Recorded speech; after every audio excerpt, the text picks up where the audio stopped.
If you look at my YouTube career, I wasn't super talented. There's not a lot of entertainment on the videos. They're not coming from my dashing good looks. The only thing I did was I just kept going. Most people quit. I just kept going. But most people don't have that stubbornness. Consistency for anything, like you are what you consistently do. If you eat one chocolate bar, you're fine. If you eat a chocolate bar every meal, you're going to be kind of screwed over. Tie your self-worth to the effort you're putting in on releasing whatever the thing is. Like if you want to be great at podcasting, if you did a podcast a month, how many years does it take to catch up to 365? It's like, it's never going to happen. Whatever goals you have, when you take consistent action, you're going to win. What are some steps that you think people should take or can take to get that momentum, to add more of that to their life? I think it starts with identifying where do you lack, right? Like, what do you want to get better at? So for you, it's like, hey, I want to be a better entrepreneur. I don't have business people in my life, so I'm going to make an effort to be around people who are more successful at that thing. So if you have a health goal or a relationship goal, business goal, it's not that you have to hang around Elon Musk to get it, right? I mean, there's lots of people who've done it. If it's a relationship goal, who are the happiest couples that you know, and try to spend more time with them? Or health goal, who are the people who are running, or just working out on their own, and how do you spend more time with them? When you're in that circle, you'll just do a lot more. So what is the thing that you are lacking? And then I would split that between moments like an event or a conference or hanging out with somebody, and then what can you do consistently on the daily, right? So what ends up happening is you get really motivated, you go to a conference, you meet some people, you learn, and it takes you to another level, but then it's easy to fall back down to, where you were. It's like, oh, I thought I could write a book. Like, I can't write a book. I'm not going to start a show. I can't, where did I think I could do that from? Because you've been taken out of the environment and put back into your current environment, so it's harder to get going again. Not impossible, just harder. But I love those moments because it shows what's possible. And I'm a big believer that the ideas that come to you when you're feeling bold, powerful, confident, courageous are actually the right ones for you. Like, those are your best ideas. And then your head talks you down from doing them because it only understands the world that currently exists. Like, well, you didn't go to school for this. What? You're going to be an entrepreneur? You can't be an entrepreneur, right? Like, the head starts to take over. So those ideas that came to you when you're at that conference or around these people, like, those are actually the right ones for you. And you need to then inject new things daily to remind yourself of the person you want to be. So that's why I have things like my YouTube channel, right? Because I need it daily. Because I want to be around, I want to be on Oprah Winfrey and Steve Jobs and Elon Musk and Bill Gates and these people every day, that when I'm watching their video, it makes me want to go and do more. What do you think is the best part about being an entrepreneur, and what's the scariest part, if you had to kind of warn would-be entrepreneurs out there? I think the reason you get into entrepreneurship has to be strong, that you're moving towards something, not away from something. Hating your job is not a good enough reason. Having a bad boss is not a good enough reason. Having toxic people around you in your workplace means you should get out of that, but that's not the reason to go be an entrepreneur, because you're going to work harder as an entrepreneur than you will yes in a job. Right.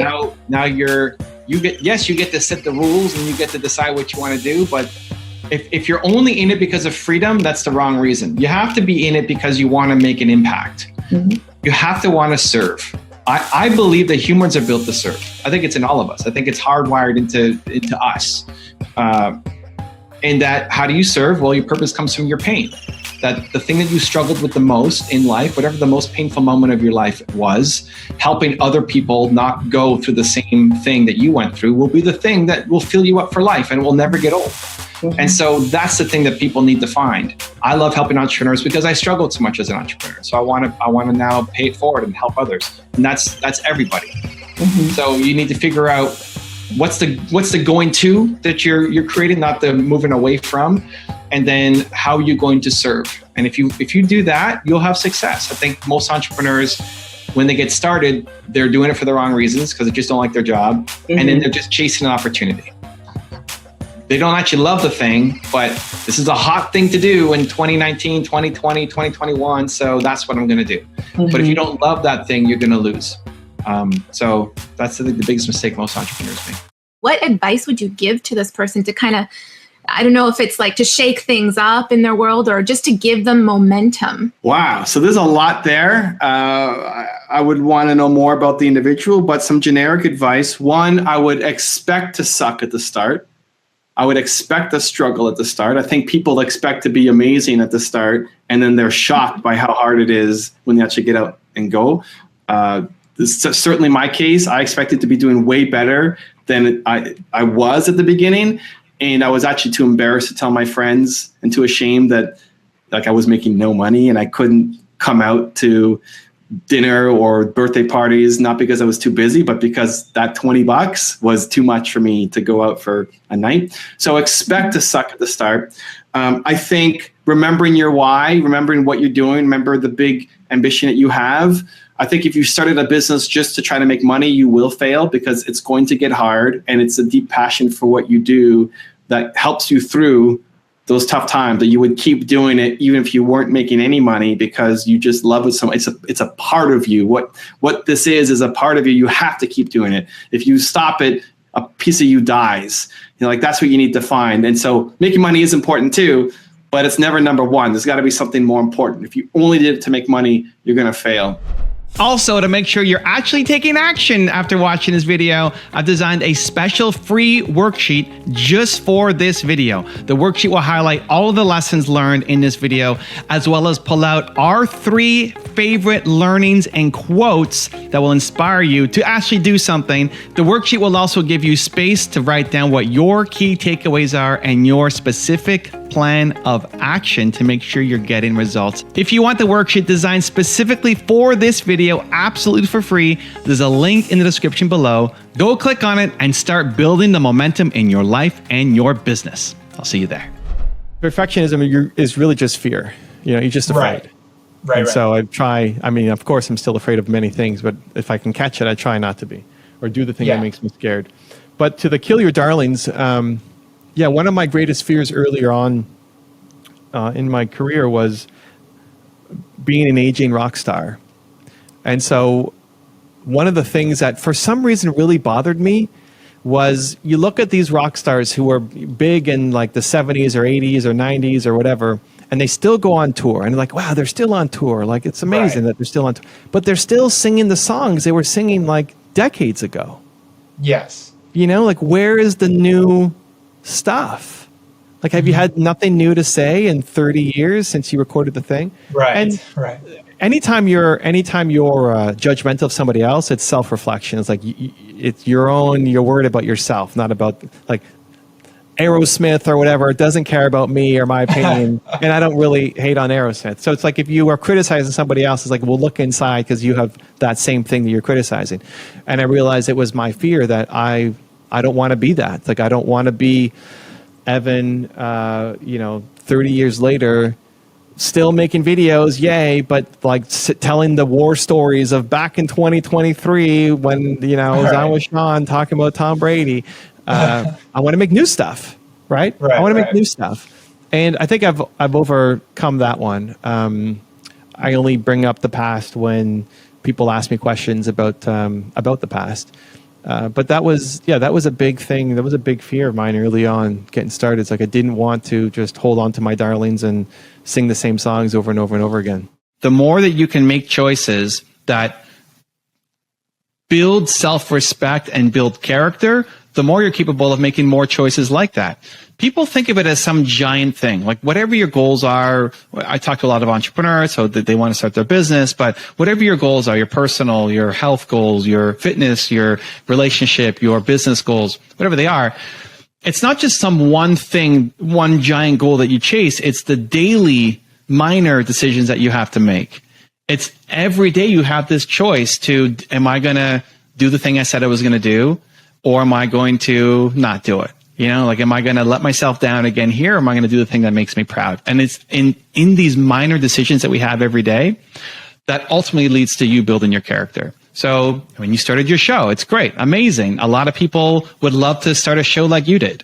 A lot of people would love to have guests on their show as well. And immediately have that insecurity in their head come to say, well, who's going to listen to me and what am I going to talk about and which guest is going to want to come on my show when they've been on other shows? How am I better? How am I different in my show when they've been on other shows? How am I better? How am I different? And what that does is shut down your action to go and create the show. And the more you listen to that voice, the less action you do, and the more you teach yourself that you suck. Do it. You're training yourself to not do it again the next time and not doing it because this becomes your identity. Like, I'm the person who has great ideas but never follows through. And that is something that we have to start to consciously destroy on the health journey. Well, I'm just a fat person and I can't stick to a diet and I can't do anything. I can't run more than a mile. I can't and we've created this identity, but all of those things are fixable, but it's not one giant leap. Right? You don't just get healthy by going to the gym one day. It's the everyday consistency that you train yourself for. I'm writing a new book about finding your purpose and turning into a business. Mm-hmm. And then I included the last chapter on how to make money. Mm-hmm. Because I think a lot of people feel icky or nasty about trying to, well, I just love helping these people, so I can't charge for this. Mm-hmm. I think it actually is selfish not to charge for it. I think it becomes your obligation that you have to charge for it. Not to everybody. I think there'll always be a percentage, if it's 10% or 20% of people who get in for free because they can't afford it. But if you don't learn how to make money from your purpose, then it will always be a hobby and you'll always have to do a full-time job to then support your hobby. Mm-hmm. Where if you actually made it a business and learned how to make money doing it, serving people in an ethical, life-changing, positive way, then you can reach more people. Mm-hmm. You can build a team. You can scale up. Now, instead of as a hobby, you can hit 10 women a month. Wow. Hobby. But if you have a business and now you're building a team of amazing women who all want the same thing, maybe now you're reaching millions of women. Wow. So I think it's your responsibility to turn that into something that then can create a ripple effect greater than just a hobby on the side. How you can model success. This is what saved my business when I wanted to quit at my company, my first software company. And then I realized that, I'm not the first guy to try to sell software before. Like, somebody has figured this out. If I just learn from that person, I can apply those strategies to my business. And so I modeled Bill Gates, who started Microsoft. And I've never met Bill Gates, but he saved my company. And I looked at the strategies of how did he start Microsoft? Not how does Microsoft grow now? Who cares? It's a huge company. But start. How did he start? 0 to 1. That's what I wanted to do. And I modeled him and I applied that to my business and we started to grow. And so whatever dreams, whatever goals, whatever business you have, somebody's already figured it out. It may not be exactly what you want to do. And that's good because you're different. You're an entrepreneur. You can put your own twist on it. But people have already figured it out. And so understanding what they did and trying to break down their success could be really helpful so that if you're hustling and grinding, you're spending your time on the right things that will help you as opposed to the things that aren't leading to success. Mm-hmm. So when you say model after them, you mean you don't necessarily have to meet this person. You can just read their books or watch their interviews. Is that how you learned from Bill Gates, for example? Yeah. So there's two kinds of mentors. There's the regular mentors that people think about where you go for coffee and they're local. You can go meet them and they break down your business. And I never had that, right? Like, my parents taught me so much about life and being a human being, but never about business. And nobody in my family was an entrepreneur. And so I had nobody to go and have coffee with. I went to my banker and said, hey, can you help me with my business? And he's like, well, do you need a loan? Like, no, I don't know. Do I need a loan? I don't know. He's like, yeah, you're not really in the right place. Like, I didn't know anybody. And so I looked to what I call aspirational mentors. These are people who you aspire to be like or aspire to learn from. And some people may have already passed on and you'll never meet them. Like, I have Steve Jobs up on my wall. I'm never going to meet him, obviously. And a lot of people behind me, some I may meet one day or some have passed on. And so I look at two kinds of what I call aspirational mentors. The first are in your industry. Whatever you want to do, somebody has done it. You want to be a successful YouTuber? There's lots of people who've done it. Go and model them, see what they did. The more successful they are, the more information there is on them, whether it's interviews or books or magazine articles. Like, their story is somewhere. And again, look to how they got started as opposed to what they're doing now, because it's a different scale. And then the second kind are just the people who you look up to. You know, if I love Oprah Winfrey, I can learn something from her, even if I don't want to have my own talk show. You know, if you love Michael Jordan, you could learn from him, even if you never want to be a basketball player, like the way that he works and his hustle and effort, and he's in the gym. You can apply that to your life and to your business, even if you never go on to try to become an NBA player. So those two things, the people who have done what you want to do, and maybe you hate them, but you can still learn from their success, right? And just do it your way. And then the people who you just really look up to and really admire and say, one day I want to have that kind of impact. Again, understanding how they got started and modeling their success to help you get your breakthrough. I think everybody can lean in and learn whatever they want to learn. I had the good fortune of having some great parents. They're on the wall behind me here. I'm 8 or 9 years old, and those are my parents there. And they would always tell me, hey, you're everything Shirley Carmichael, like you do anything you believe that you can. And so they helped instill that in me. I think the whole, to Gary Vee's point about, are you born with it? Well, what were you doing at 7 years old? Like, were you doing lemonade stands and garage sales and taking some initiative? But if you weren't, don't feel like, oh my gosh, now I can't be an entrepreneur. It's so much easier now than ever to start your own business or to lean in on the thing for sure. Like, I believe everybody's got Michael Jordan level genius at something. Like, you're the greatest in the world at something. And you just don't believe that you are, and you don't believe in your dreams enough to go chase them down. But you can, whether it's being an entrepreneur and believing in your business, whether it's believing in your health journey and that it's possible, whether it's, climbing Mount Kilimanjaro or losing 100 pounds or like whatever the thing is that you'd love to do. It's possible. People like you have done it. And that's where a lot of people get stuck, is like, well, it's possible. Like, somebody else has done it, but I can't do it because I'm whatever. And my story early with the YouTube stuff was, I'm an introvert, I'm shy, so I'm not going to make it, but I'll keep making content because I'm serving, but I'm just never going to be the big name because I'm too introverted and too shy. And I still am, by the way. It just doesn't come out when I'm doing shows like this. But you can, you can, whatever that story is in your head, it's totally fixable. And other people, like you have done it. And it just comes down to starting to change what you put into your head. I think that's the biggest thing of all. That's why I make so much content. Because if somebody felt like their health journey was impossible, it's like, Jay, you don't understand. It was impossible. It's like, Jay, you don't understand. I've been like this, and my family has been like this, and it's just not possible. And I've tried a million things, and just nothing works, and it's never going to happen, Jay. That's who I am, right? If they spent a month with you, because you're more confident in their ability to get healthy than they are in their inability to get healthy. And same thing with me. If somebody's hanging out with me for an extended period of time, if we were hanging out together, I'm going to get a lot healthier, probably. And you're going to be making more YouTube videos, man. And we're going to get you on there and crushing it, because whoever's more confident wins. And so the problem is, we're surrounded by people who don't believe in our dreams, who tell us that it's not possible. And we're also feeding our mind with things that keep us stuck where we are. And if you want to change something, it's totally possible, but it starts with actually changing that environment so that you have the crutch, like, to get going, to get you out of the starting gate. Do you feel like some people that entrepreneurs are born? I know you said that everybody has it in us to serve, but do you think there's some people that are just more prone or more gifted or more capable when it comes to achieving entrepreneurship? So I think everybody has what I call Michael Jordan level talent at something. Okay. If you go religious, everybody's a child of God. You were created. You are beautiful. You should be making something amazing in the world. Right. You are not meant to be living this small life. Right. So if everybody has Michael Jordan level talent at something, for some people that's being an entrepreneur. For others, it might be being a teacher in the school system, right? It could be many things. How do you find it? Well, you need to explore. You need to taste. You need to test.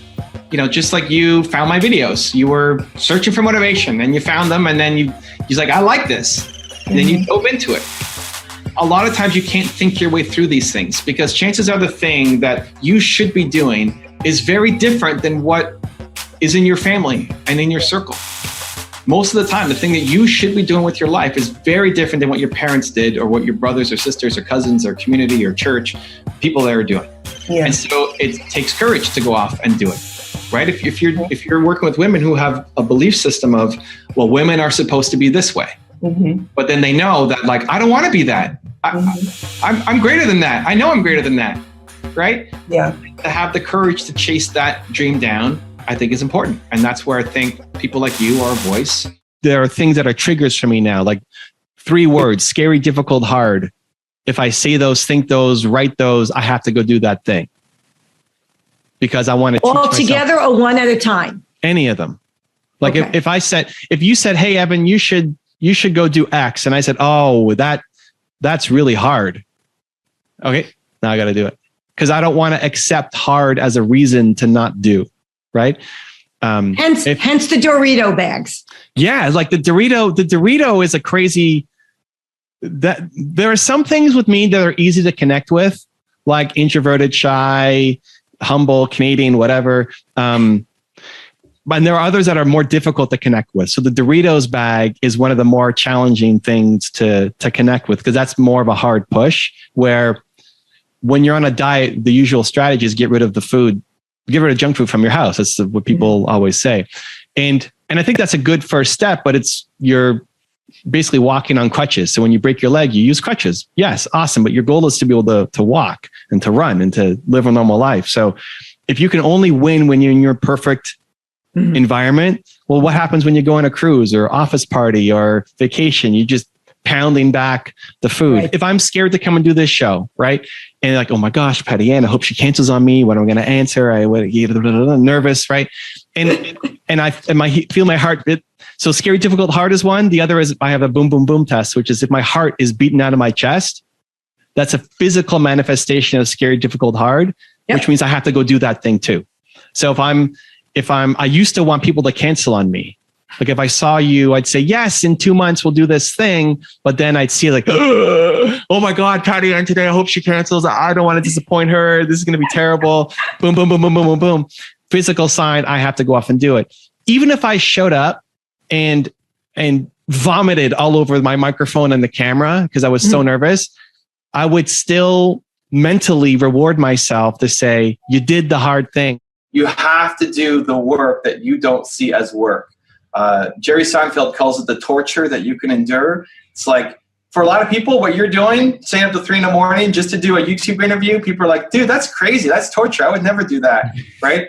For people jumping into my schedule, like to make 3 YouTube videos every day, they would think that that's torture. Yeah. For me, it's fun. I enjoy the process. If you only have a goal and you don't like the process, you'll never hit that goal. Yeah. You have to enjoy the actual work. Like if you're going to interview people, you have to enjoy interviewing people. If you don't, you're never going to have a good interview channel. Like other guys who love that will crush you. And so if you're just starting out, I think people easily get tricked into looking at what are the hottest industries for this year and what's the next big opportunity. Let's go all in on Bitcoin. Meanwhile, you know nothing about Bitcoin. Yeah. You know, and then that's the fastest way to lose your money. So you have to do the thing that you love. Whoever it is that you look up to, like who's done the thing that you want to do. If you love Kanye, if you love Steve Jobs or Elon Musk or Oprah or whoever it is that you look up to, look at their story, look at how they got started. It'll do 2 things for you. One, it'll give you the tactics. Like what did this person do to become successful? And 2, it'll give you the motivation. Because chances are the people who you look up to started off with a lot less than what you currently have right now. One of the people I love looking up to is Oprah. She, was sexually abused growing up. She didn't grow up with her parents. Her grandmother raised her. She was so poor that her grandmother bought bags of potatoes and used the potatoes to then sew it into a dress. And Oprah went to school in potato bags. Wow. It's like, just imagine showing up in school in a potato bag as a dress. It's crazy. And so it's hard to imagine that whatever situation you think is so terrible in your life right now, that Oprah had it, way worse than what you're going through. And look at what she was able to do. And so people have done it. So getting out of the excuses in your head of what resources you feel you don't have or what circumstances life is thrown against you, people with a lot less have done a lot more. And so model their success and go after it. Believing in ourselves is being true to ourselves. We're not changing who we are to serve others. We're serving others as we are, right? And that's critical, the authenticity, the genuineness. How did you segue that to salsa dancing? So I never learned to dance growing up. I always felt kind of awkward at a club or whatever dancing. And in university, I decided, okay, I want to learn how to dance. And so there was a ballroom class that I took with my then girlfriend, not Nina. And we signed up and took the class, and she never really liked it. We went a couple lessons, maybe a semester, and then she didn't want to do it anymore. And it was the kind of class where you have to go with a partner. And so I didn't have a partner, and I didn't want to ask another girl to be my partner when I'm in a relationship. It didn't feel right. Yeah, you'd be getting a lot of trouble doing that, Evan. Just saying. Yeah. So it's okay. So that's the end of that. Whatever. Fine. There's other things to do. But then when we ended up breaking up, one of the things I said was, well, I can go dancing again. Like, why don't I go learn some dancing? And salsa dancing is the easiest dance to be able to pick up as a solo person. So what I mean by that is when you're dancing, it's part of the culture to switch partners all the time. So even if you come as a married couple, it would still be normal to dance with other guys for you and other women for me, which is part of the culture. Now, some people stay together, but for the most part, the culture is very interchangeable. It's part of the energy, I would imagine. Yes. And ballroom is very specific. It's like you've got your one partner. The salsa is more of a street dance. And I just fell in love with it. Now, on paper, I'm too tall. I take big steps. I don't speak Spanish. I didn't learn this growing up. All of the things that you could say are logical reasons why you shouldn't do it. And I think a lot of us live in the world of, well, I can't do that and I shouldn't do that without ever even trying. And I wasn't even very good at the beginning either because of a lot of those reasons, but I just loved it. There's something about it, like, this is amazing. I signed up for 2 different schools to go learn because I was a slow learner at it, but just to pick it up and I loved meeting people. I love the connection. I think also learning a new skill that you thought was too difficult also is how you build belief in yourself to say, well, I can't do that. But then you see that you can, raises your belief level to do other things. So that made me a better entrepreneur. How could someone take their business and evolve it with them? What kind of things could they do? Just think about what is it that you want to create. So for example, I had a successful website. It was off my name. We had lots of successful people writing for it, making money off advertising, coming to the site. I was getting restless. And so I said, I'm going to try something new. I want to go to YouTube. I'm going to try that. And I tried a whole bunch of stuff. Like, you try things. You don't know at the beginning if it was going to work out or not. So I tried YouTube as one of many things. And I liked it. And so I kept doing it. And then I kept doing it. And I evolved my business. A lot of people don't even know me from my website. They only know me from my YouTube channel. Yeah. Right? Because we've blown up there. But if I get bored of YouTube, like the minute that, like, I like talking to you. This is great. Michael's doing an interview. I love it. Let's get on board. The minute this feels like work, like if it's, oh man, I got to talk. You got to do another interview. This sucks. Yeah. I need to quit. I need to do something else. Because you will never win doing work that you hate. Okay. And so the minute that this feels like a job, I need to stop and go off and do something else. What is it, something else? Like, just ask yourself, what would I do? What do I want to do? What do I want to work on? Yeah. You may not have the perfect vision yet for like the final goal, but find some small thing to get started on. Share with us some of your tips for creating superfans. Yeah, I think it starts with figuring out what is your message. What do you stand for? What's the one word that defines you? It's what I talk about in my first book. But why should I follow you? Like, for me, I'm about believe. So if you want a shot in the arm of believe, you want to believe in yourself more, you're going to enjoy everything that I put out. You're going to enjoy this interview. You're going to enjoy my YouTube videos. You're going to enjoy my up and coming IG account. You're going to enjoy all that stuff. If you don't like believe, you're not going to like me. You're going to tune out. You've already shut off this podcast. You're not going to like what I have to say. And so it's figuring out what is your message? What is so important and different about you? Like, why are you doing the thing that you're doing? And then people who like that message will follow along. Most people don't have a message that they really believe in. Most people are just trying to be like somebody else. And that's hard to get. Like, why am I going to be your super fan? I'm going to be that person's super fan. You're trying to just be like Logan. I'm going to follow Logan. Why am I going to follow you? What's so different? And so it's figuring out what that thing is that's different about you, what your message is that's super clear. And so that I think whenever I need an injection of, like if you're Mr. Inspiration, whenever I need inspiration, whenever I need energy, like I'm going to come to you. I'm going to listen to your podcast. Otherwise, what's the reason? If I can't tell somebody why they need to listen to your podcast or buy your book or check out your channel, then you're sunk. Like you need people talking about you and the message that you have. Now, not every message is a positive one.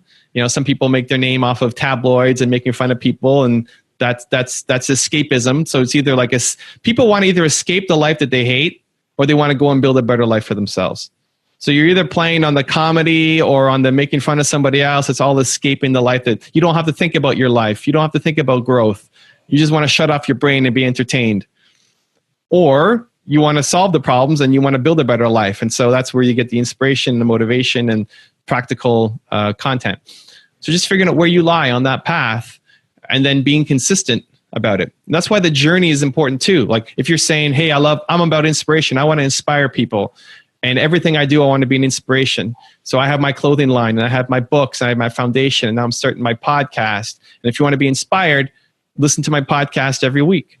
And then even when you're booking guests, right? You're booking guests who are going to inspire people, right? So like once you get that identity down, then it makes every decision a lot easier. And you give fans a reason to subscribe and then become super fans. The point of the podcast is to help people be unstuck. If it's in relationships, if it's in business, if it's in the idea that they've always had that they want to do, something they want to achieve, it's to unlock that potential. Cool. So you're in a fortunate position in that you're starting it from scratch, but you're not starting from scratch, Sure. right? You have some contacts in the industry. You know some people. You can pull sweaters. As an analogy an old mentor used to give me. Where like you're pulling sweaters to get to the head of the line. Sure. Where you know enough people that you can get to people and you can get to bigger and bigger and bigger people, right? So, you know, there's people who've used your service, you've gone to events, you have connections. Even, you know, after this interview goes up, you can see who follows me. An easy hack is like for current guests, see who follows them on Instagram and then reach out to them. Oh. So after this interview goes live, see who follows me on Instagram and then you can reach out to them and say, hey, I had Evan Carmichael on my show. I'd love to have you on too. Wow. My name may mean nothing to many people, but it means something to a few people. It allows you to do, you know, outreach. Okay. But so you can work your way up and you can get guests on your show at a faster clip than most people who are just starting off a podcast. Cool. Right. To what end? Like, how can I bring you value? How can other people come on and bring just in value, audience value? Because that's, I guess, the work of that's the brand. Like, what are we trying to create here? So unlimited potential. Okay, awesome. I love it. I mean, I'm all about believe. So great. Right. I love it. Is it the guests? Is it the format? Is it people coming on and coaching you? Is it like, what are we going to do different on this podcast compared to all the other podcasts out there that, you know, have the same purpose as you? You don't have to have it all figured out either. You know, on this call right now, but that becomes the ongoing factor. Why would somebody subscribe to the channel? Why would they watch what you're doing? You can get guests, which is, again, you're not starting from scratch. But if I'm coming on your show, how does this become a different interview or show than the other ones that other people are on, that I've gone on other people's channels and had, you know, similar conversations? I mean, I talk about belief and potential all the time.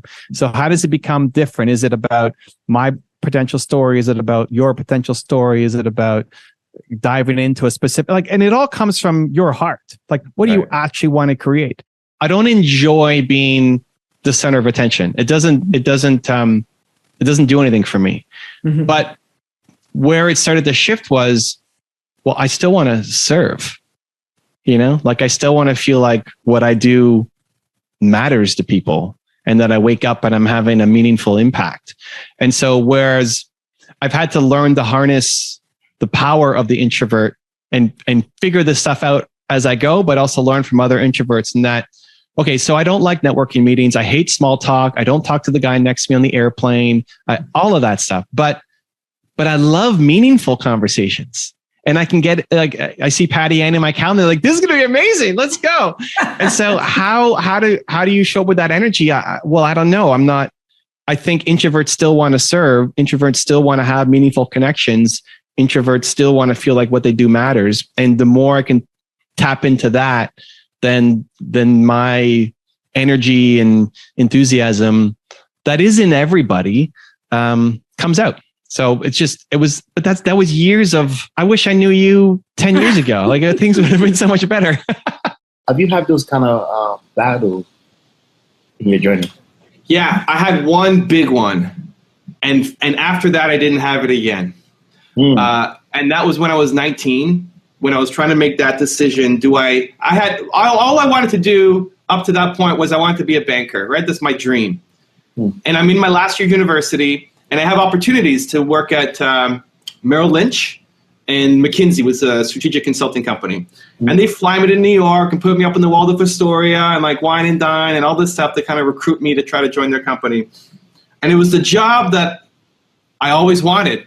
The job, man. I'm talking 80 to 100,000. First year, coming out of university, 19 years old, traveling the world, doing mergers and acquisitions, like what I wanted.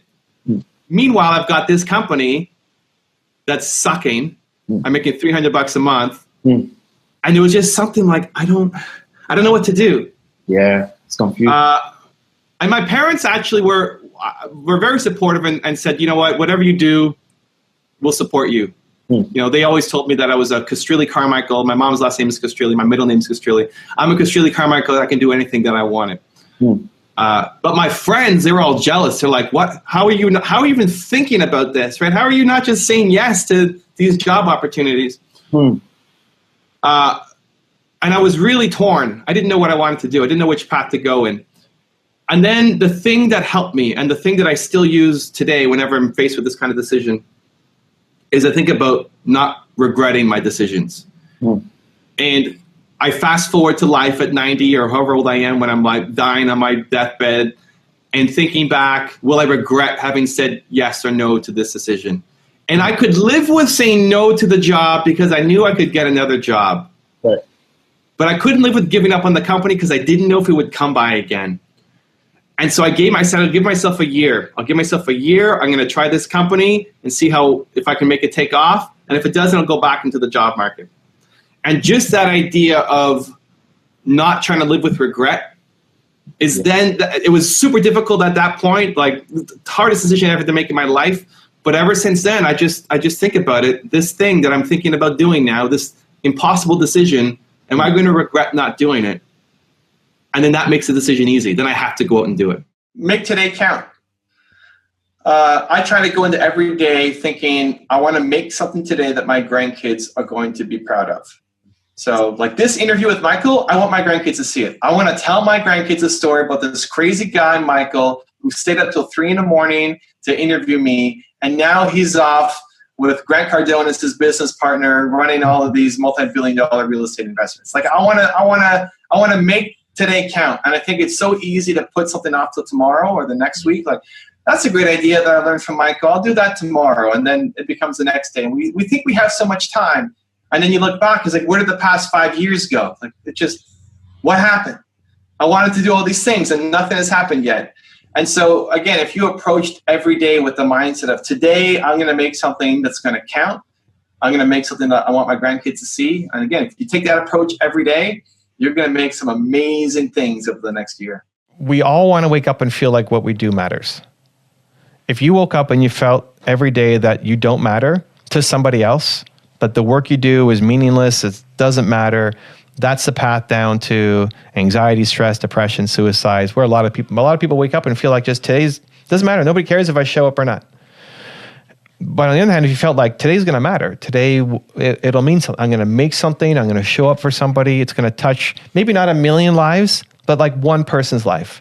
If you're going to show up and you're going to take your mom to brunch and it's going to touch her life, it's like, I'm excited to show up for today, right? And so we all want to feel like the work that we do matters. The people we'll love helping the most are the people who currently are who we used to be.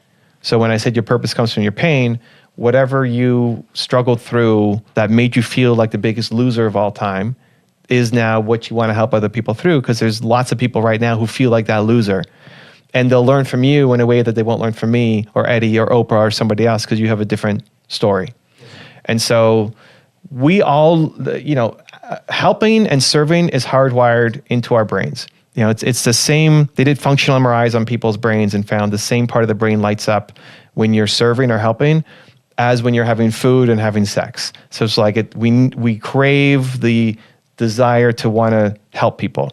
But there's a difference between just helping somebody cross the street or holding the door for somebody or buying the coffee, like these little acts of kindness, versus when you see somebody who's like you and you help them overcome something that then years later, like when Eddie says, 5 years ago, I don't know, when I talked to you, I haven't picked up the phone and called me, and how much of a difference it made, right? That's the stuff that makes me feel, I don't remember talking to Eddie. Yeah. I'll show you the email. You'll get a kick out of it. That conversation. I stalked you? Yeah.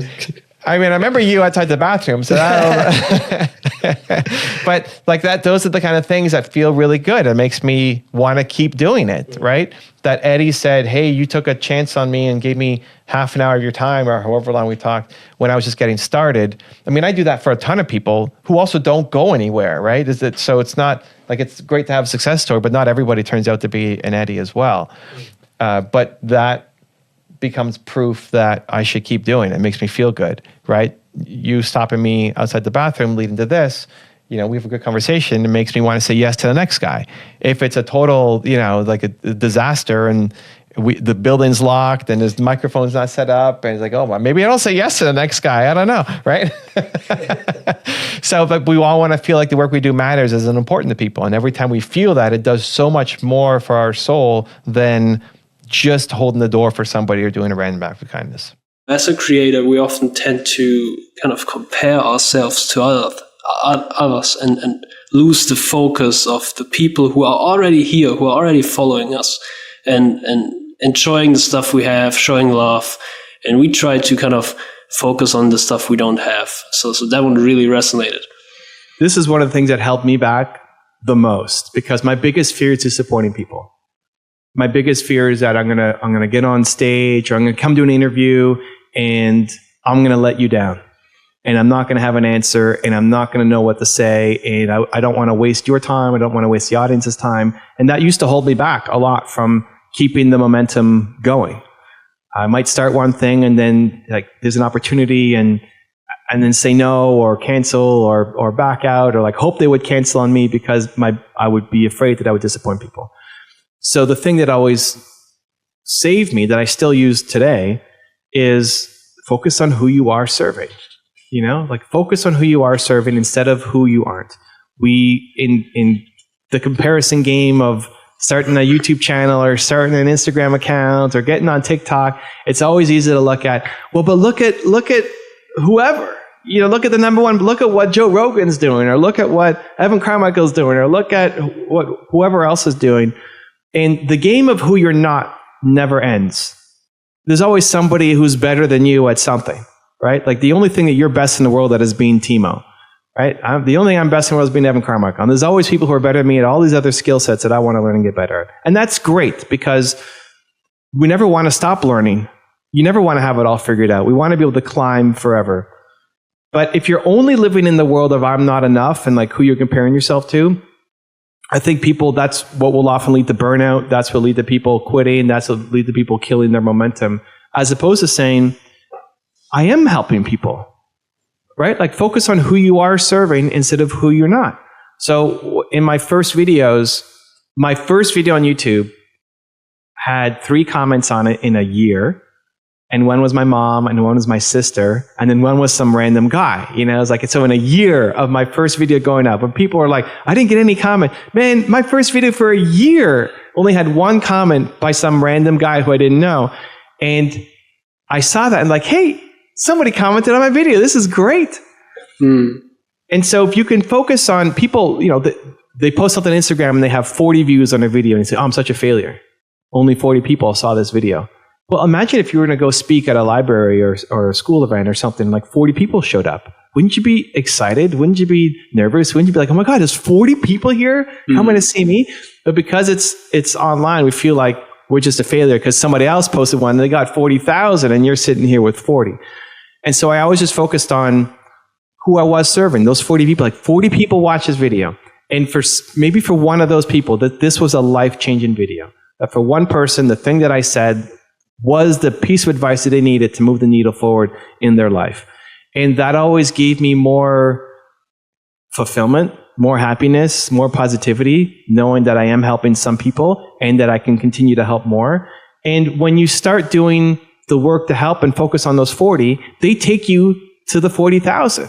Like if you do a great job nurturing your community, then they take you to their friends and their friends and their friends, and that's how you build up and grow.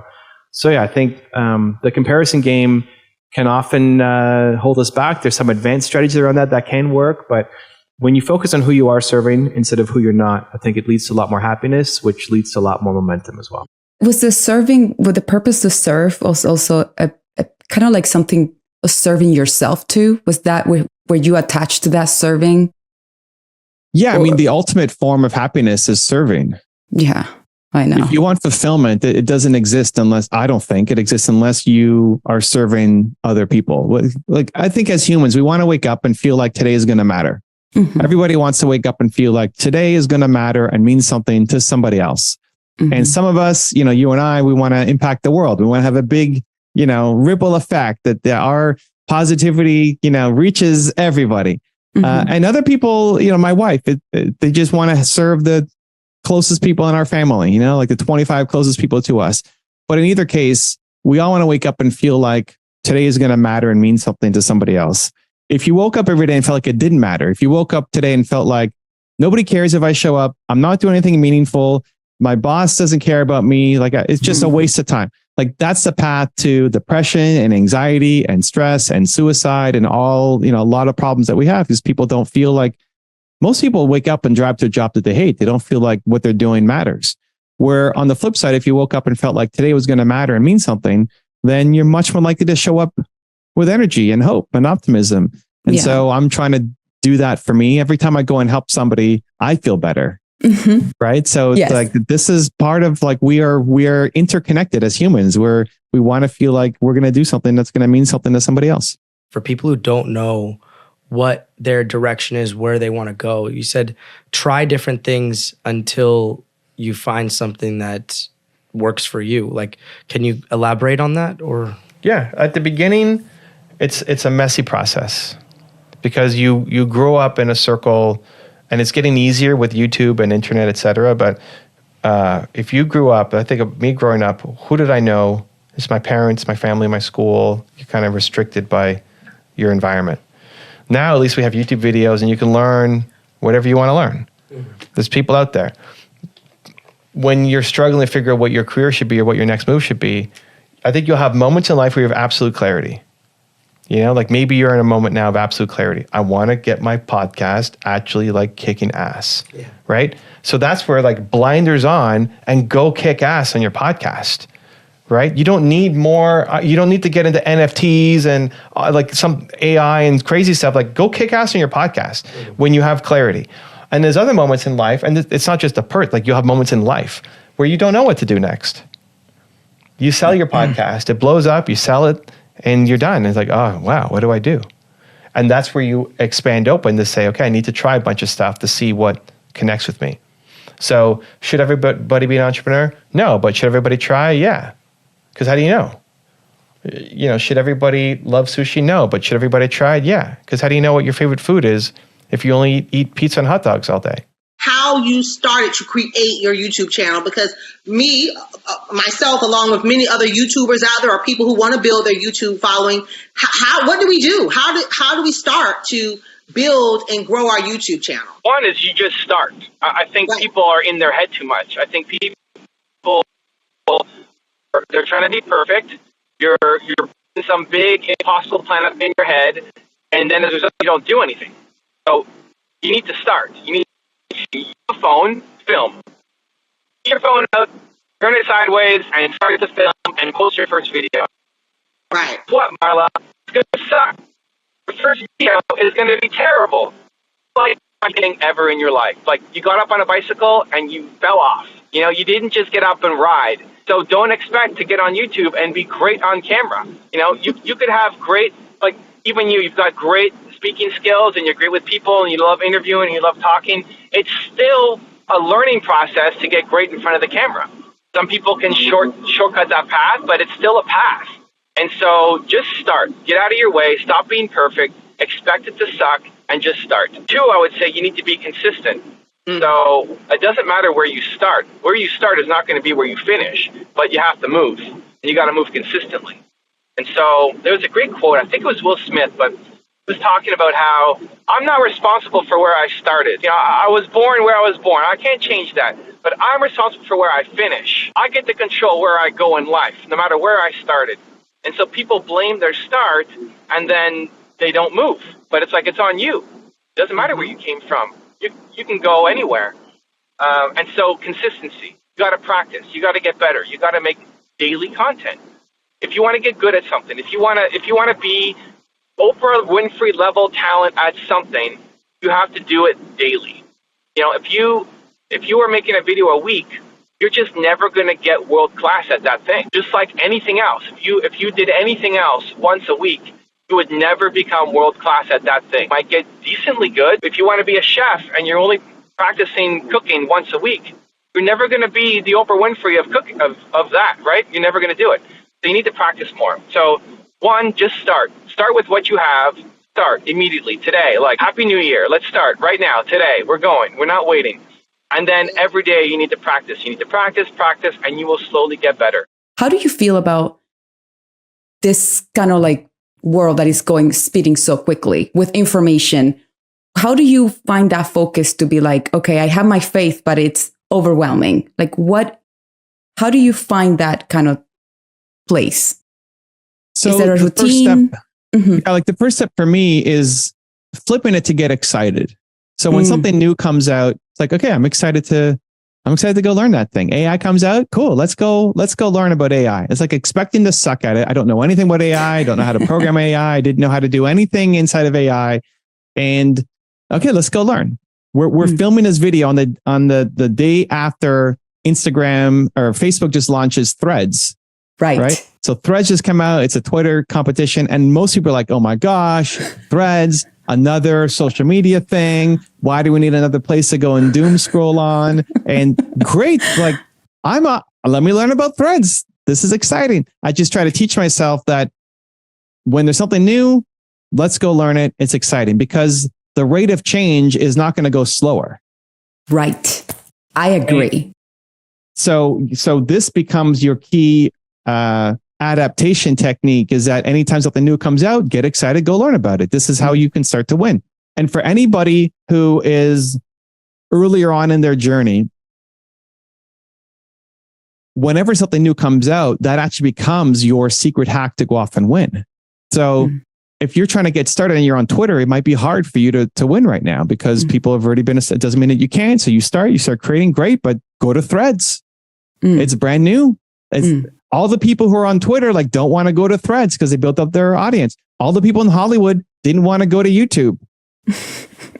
Right? Like, where's Brad Pitt's YouTube channel? He should be crushing right now. Totally. Because he doesn't want to start over, right? This is the problem. Is like people don't want to start over. And I don't know anything about Brad Pitt. No shade at Brad.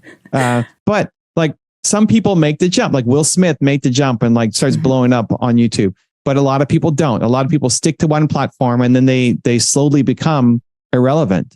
And so when something new comes up, this is your chance to go off and win. Like, you might not beat Joe Rogan at podcasting, but you can beat him on Threads, or you can get close to him on Threads. And a lot of the people who are winning in that first platform just don't want to go and start over on the second one. And so this is your chance to get ahead. And so whether it's AI, whether it's Threads, whether it's an update to the YouTube algorithm, whether it's whatever the thing is, there's more coming. and there's more coming too.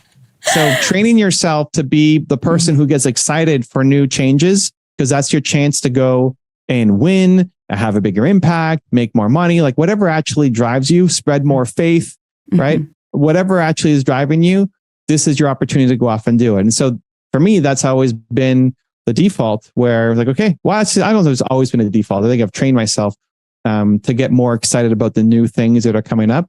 And I just go in with a student mind, expect to suck, like somebody asked me about threads today, like, hey, what's your thread strategy? It's like, I don't know. I'm 2 days in, like, I'm trying to figure it out. I don't even know what this is yet. I'm maybe not the smartest person, but I'm trying to understand it as we go.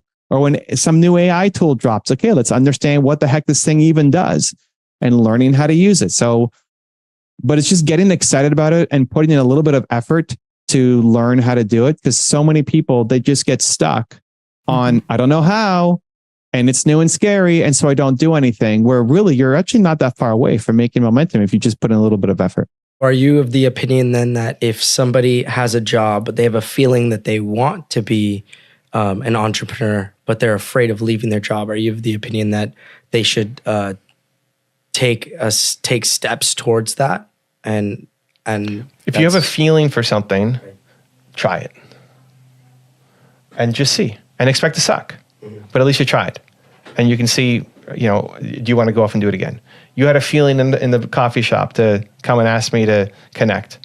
If you didn't follow the feeling, that would have been it. Like, I would have my breakfast with Joe and then ciao and off, right? And I may never see you again. You had the feeling, you followed it, and it may not always be good. Like, maybe I'm an ass. Maybe you're like, dude, get out of my face. You're weird, stalking me out of the bathroom, right? Like, maybe, like, you don't know. Right. You don't know what would happen. But you have a feeling and you have to follow the feeling, because otherwise you teach yourself that the things that come to you are not great.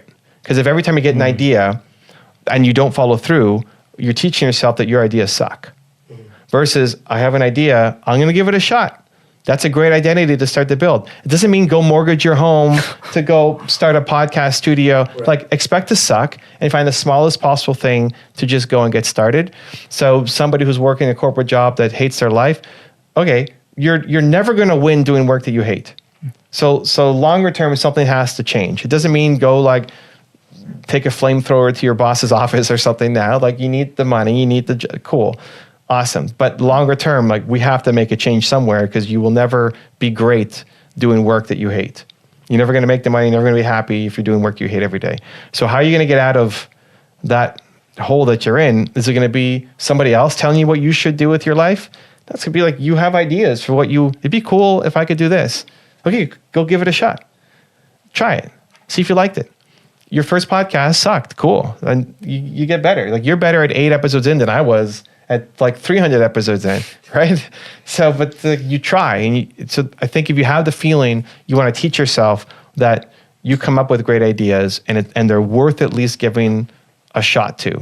Instead of just saying, there's sushi on the table, I don't like sushi, without even giving a shot.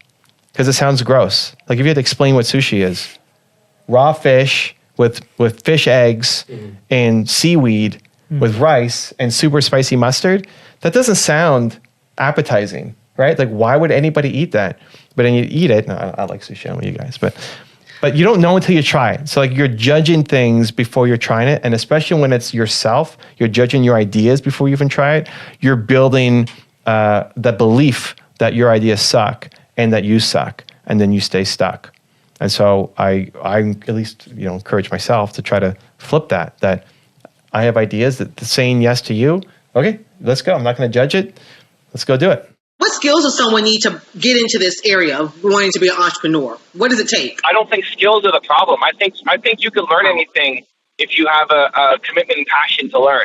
Learn is your one word. I think learn, the desire and willingness to go through crap and learn and get better. You can pick up anything. And I think I'm the testament to that, in that I stuck at the start of my channel. If you go back, it's embarrassing watching my first content. It's really, really bad. But I just kept learning and said, I can get better. I'm going to improve. I'm going to keep working. I'm going to keep getting better.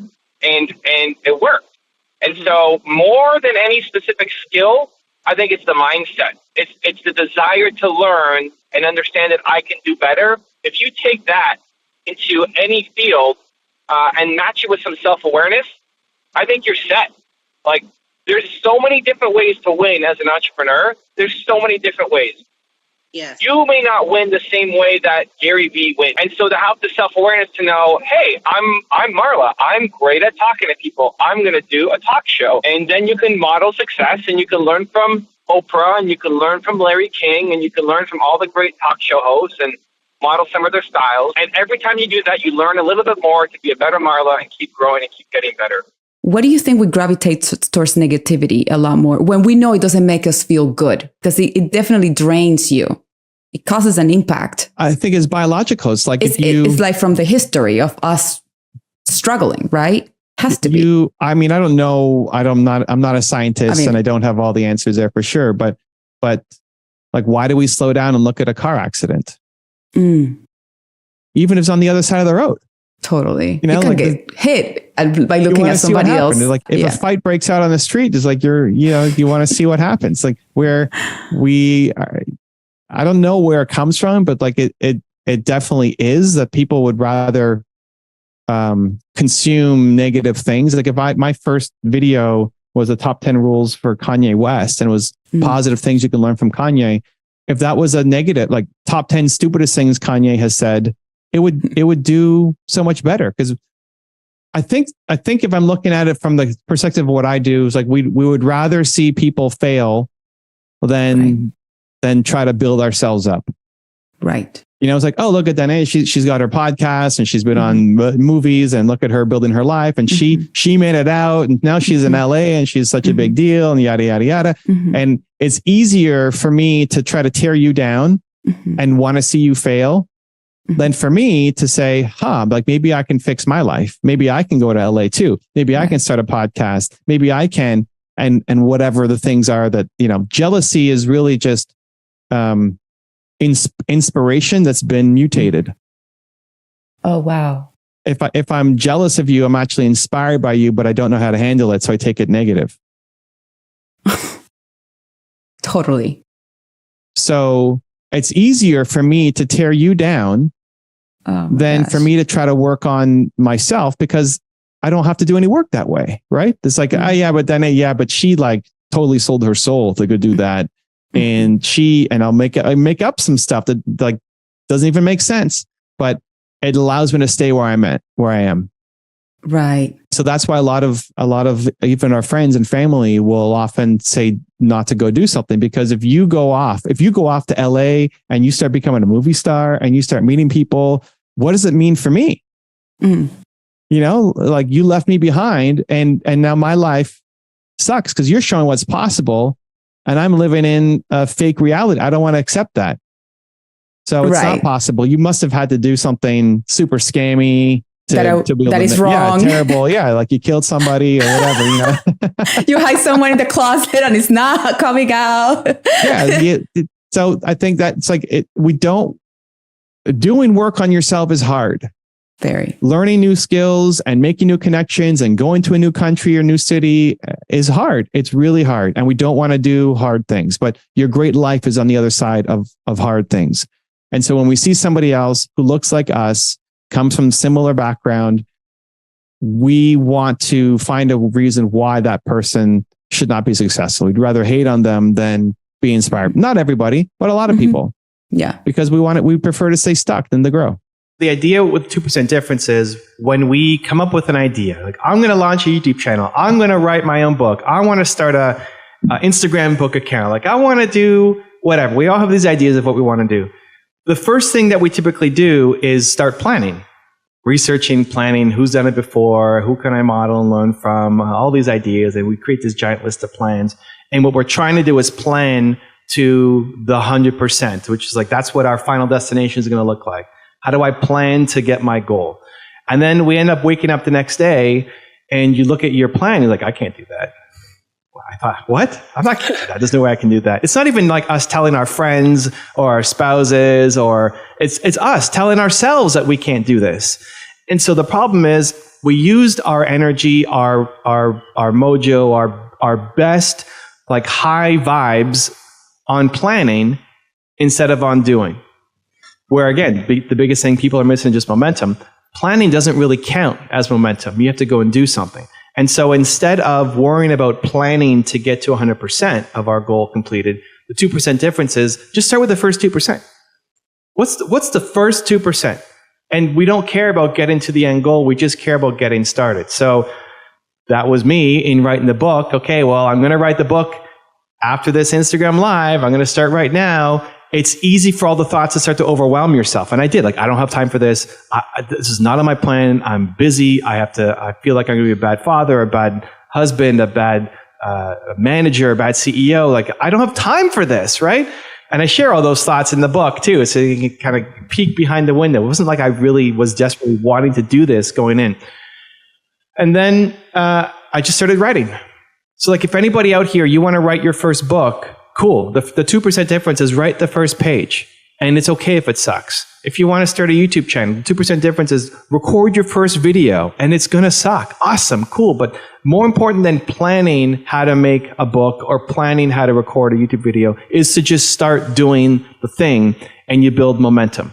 If you want to start building a healthy habit, you want to start working out, right? This is where we often get overwhelmed. Like, I want to work out.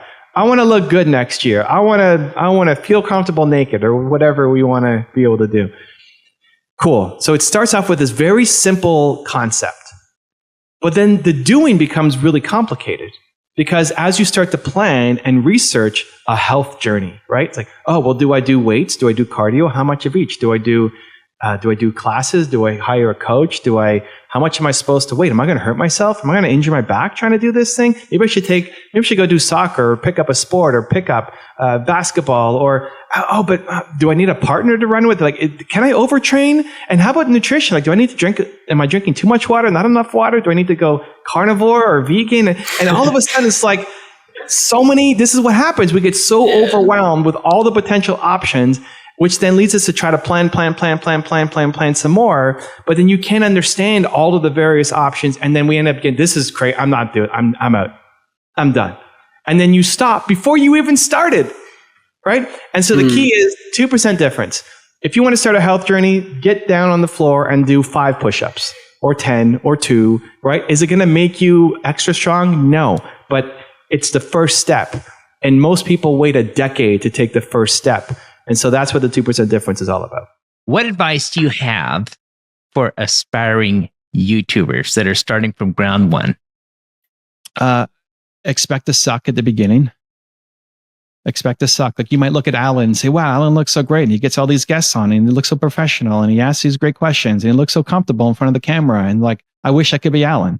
Right. But Alan wasn't Alan either at the beginning. You know, Alan sucked at the start. Go watch episode 1. I don't know. I haven't seen episode 1, but it's probably not as clean and polished, and there's mistakes and flubs, and like, episode 1 is supposed to suck. So just expect to suck at the start.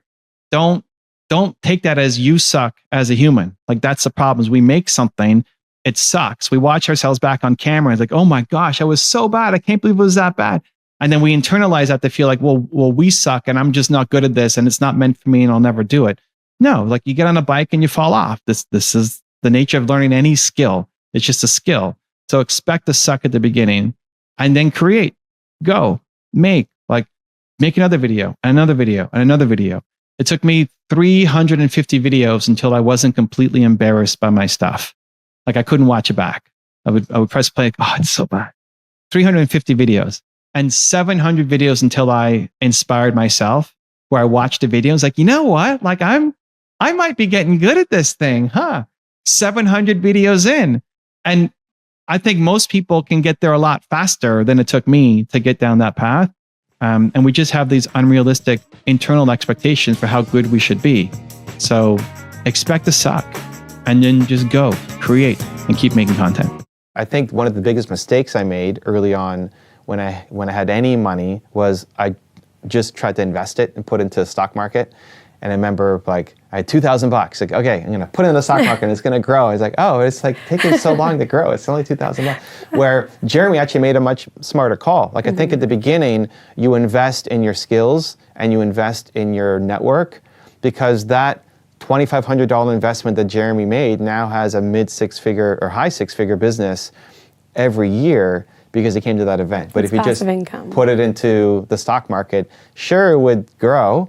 Yeah. But I think at the beginning, you need to invest in yourself to get the skills that you need to be able to then create the network and create value for other people. Yeah. And when entrepreneurs, any entrepreneur here watching, you're thinking about starting your business, the easiest way to start making money is to provide a high value business or service to people who have money to pay you. And so getting into YouTube consulting is great because there's not a ton of people into it. Yeah. Right? It hasn't been around for 40 years. If you're going to get into tax accounting, that's a great business to be into, but you have to have years of experience to know what you're doing, right? I did an interview with Tom on his channel. Like, that guy's an expert. Yeah. He's a genius. He's a genius. So if you're going to go and compete with Tom, it's going to take you so many years to even catch up to a base level of knowledge. But in YouTube consulting, it's easier because there is nobody really who's been doing this for 40 years, right? Or you're a ChatGPT consultant and you're helping use AI for people in the corporate. Who is the expert on that? Like, there's nobody because it's still so brand new. So this is the area where it's super high value for clients, but there aren't a lot of experts at it. So for you to spend 6 months becoming great at it, you could be now in the top 1% of all people who know how to use that thing and then start charging for your services on top of it. What is the importance of video influencers watching, maybe thinking about focusing their branding and their messaging? Yeah, I think if you're a human being, you have a core value. There's something inside of you that is the most important value in the world, something that you place higher than money. And when you figure out what that is, and then you bring that, not just to your business, but to your life, the people you hang out with, but in the context of creating a YouTube channel, the content, like how do you stand out? If you are another family vlogger, another gamer, another entrepreneur, and there's tons of competition, how do you do it? It's based off of what is the single most important core value that you want people to feel. Because I want people to feel an emotion when they watch my videos. When they watch these interviews, I want you to feel an emotion and not just get content. Got it. So your one word is believe, right? That is. What's the story behind that? How'd you come up with that? It came from my parents. They always taught me that I was Evan Castrilli Carmichael and I could do anything that I wanted. And it's a message I still pass on to my son. And they just made me feel like whatever I wanted to do, it was possible and to believe in myself to do it. And it's come through my entire life. My favorite movie is Seabiscuit. It's about this horse that is too small and a jockey that's too big and a owner that had no money, and they come together. It's this underdog story. And so anything around believe, just I feel better about. Now translate that to a YouTube world. When I had my channel, I saw my channel, but like my first video that took off, that did well, was this video. It took me a year to get to 100,000 views on it. And I was so happy, 100,000 views. For a lot of you watching, it may be more than what you have right now. I was so pumped. I made a video around believe, which was my one word, and we hit 100,000 views in a month. And that video now has over 2 million views. And now believe oozes out of everything that I create. So I'm trying to give you the content that you can use to grow your business, but I want you to feel out of every piece of content that you can go off and do whatever your main big goal is. I want you to feel believe out of everything that I create. How do you come up with your video ideas to keep your community engaged? That's a combination of what do I want to make with what are people asking for. And I think that's at the success of any successful business, not just a YouTube channel, not just a podcast or a show. It's like, what do you love doing with where is their demand? If you take something that you just love doing, but nobody cares, you have a hobby. And great, it could be a really fulfilling hobby, but it's just a hobby. And if you take something that everybody wants, but you don't really care about, you're never going to win because you're doing work that you hate. And there's somebody else out there who loves doing that thing. And so don't spend your time doing work that you hate. So it's in that combination of like, what do I love doing with what do people actually want, that every business can become successful. So for me, we get a lot of feedback from the audience. People leave comments like, hey, I'd love to see a video on blank. And maybe I know how to do that. And maybe I really resonate with that. Or maybe I don't. And then we don't. Or it just starts with me saying, I think this could be a cool idea. And then I try to make that video and put it out there. And sometimes they take off and they do well and we do a lot more. And sometimes it completely flops. And it's like, okay, cool. Well, nobody liked that. Move on to the next idea. I think the key though, within all of that is we're not so attached to this thing having to work. A lot of times people, when they're first launching their YouTube channel, their business, their podcast, whatever, we put so much pressure on the launch being perfect. And then if it doesn't work out, we feel like a failure. Where for me, it's just, okay, we're going to try that and we're going to try this and we're going to try that and something's going to work. And if that thing yesterday didn't work, cool. I've got 18 more ideas I'm going to try until I find the thing that does work. I think it's a really hard road to become an entrepreneur. How did you find your mentor? Because that's really hard for a lot of people. Yeah, the trick is when you find somebody who you like, who you think they're ahead of you, and you think they might have something to contribute, like just you have to find a way to get closer to them. So I'll give you two stories. The first with me and Steve. I met Steve through one of his clients. So one of his clients was in Toronto, same city as me, and we met at a coffee shop. And he had this idea to pitch on a YouTube video. And he said that his agent came up with this idea. He's like, agent? Like, what do you mean agent? Yeah. How do you have an agent? You're like a business guy or like a YouTuber. How do you have an agent? Because I thought agents were only for sports stars or musicians. Like, how do you? It's like, yeah, I have an agent. He represents like thought leaders. Like, okay. Can I meet him? And so he introduced me to Steve. I hopped on the call. Steve made me feel very uncomfortable, you know, in all the right ways. Yeah. And that led to me wanting to do more with him, even though I didn't fit the typical mold. So it's following the curiosity, right? If I met this guy in Toronto. His name was Sean, and if I never asked Sean about the agent, I wouldn't have had that conversation. Fast forward a couple years ago, there was a guy, Jeremy, who came to one of my events, and he's paid like $2,500 or something to come to this event. He's 18, 19 years old. He is working as a grocery store clerk. Like, hates his life, doesn't want to work grocery store, doesn't know what he really wants to do, likes my energy, saw my YouTube videos, come to the event. It's a 3-day event. At the end of the event, he messages me, he says, hey, Evan, I just want to, like, how do I spend more time with you? I don't have any skills yet, but I'll walk your dog, I'll clean your car, I'll mow your lawn. Like, I just want to spend more time with you. And I messaged him back, said, that's super amazing, Jeremy, but I don't need somebody to walk my dog or clean my car. But thank you. A couple months later, I was driving on my tour, and I'm driving through this desert in Texas, and I think of Jeremy, and I thought, maybe I could teach Jeremy YouTube. Like, I wonder, people keep asking me about YouTube, and they want me to do work on their channel, and I don't want to do that as a business, but maybe I could teach Jeremy how to do it. And so we got Jeremy on the phone that moment. He took a little break from his grocery store, job, and said, Jeremy, I want to teach you YouTube. We'll start a business together, and I'm away for the next 2 months on the road, so I need you to watch all of these videos and learn everything you can about YouTube. And when I come back, if you've done that, I'll help you build a YouTube consulting business. Wow. And we did. And now he's got a high 6-figure YouTube business, consulting. He made 6 figures in the first 6 months or so of having his business. And that's from being a grocery store clerk, right? But if he didn't do that outreach to me, I wouldn't have taken a shot on him either. It's just the heart and the energy and the care, and he's just, I'll wash your car and I'll clean, hang out with your dog. I just love the energy.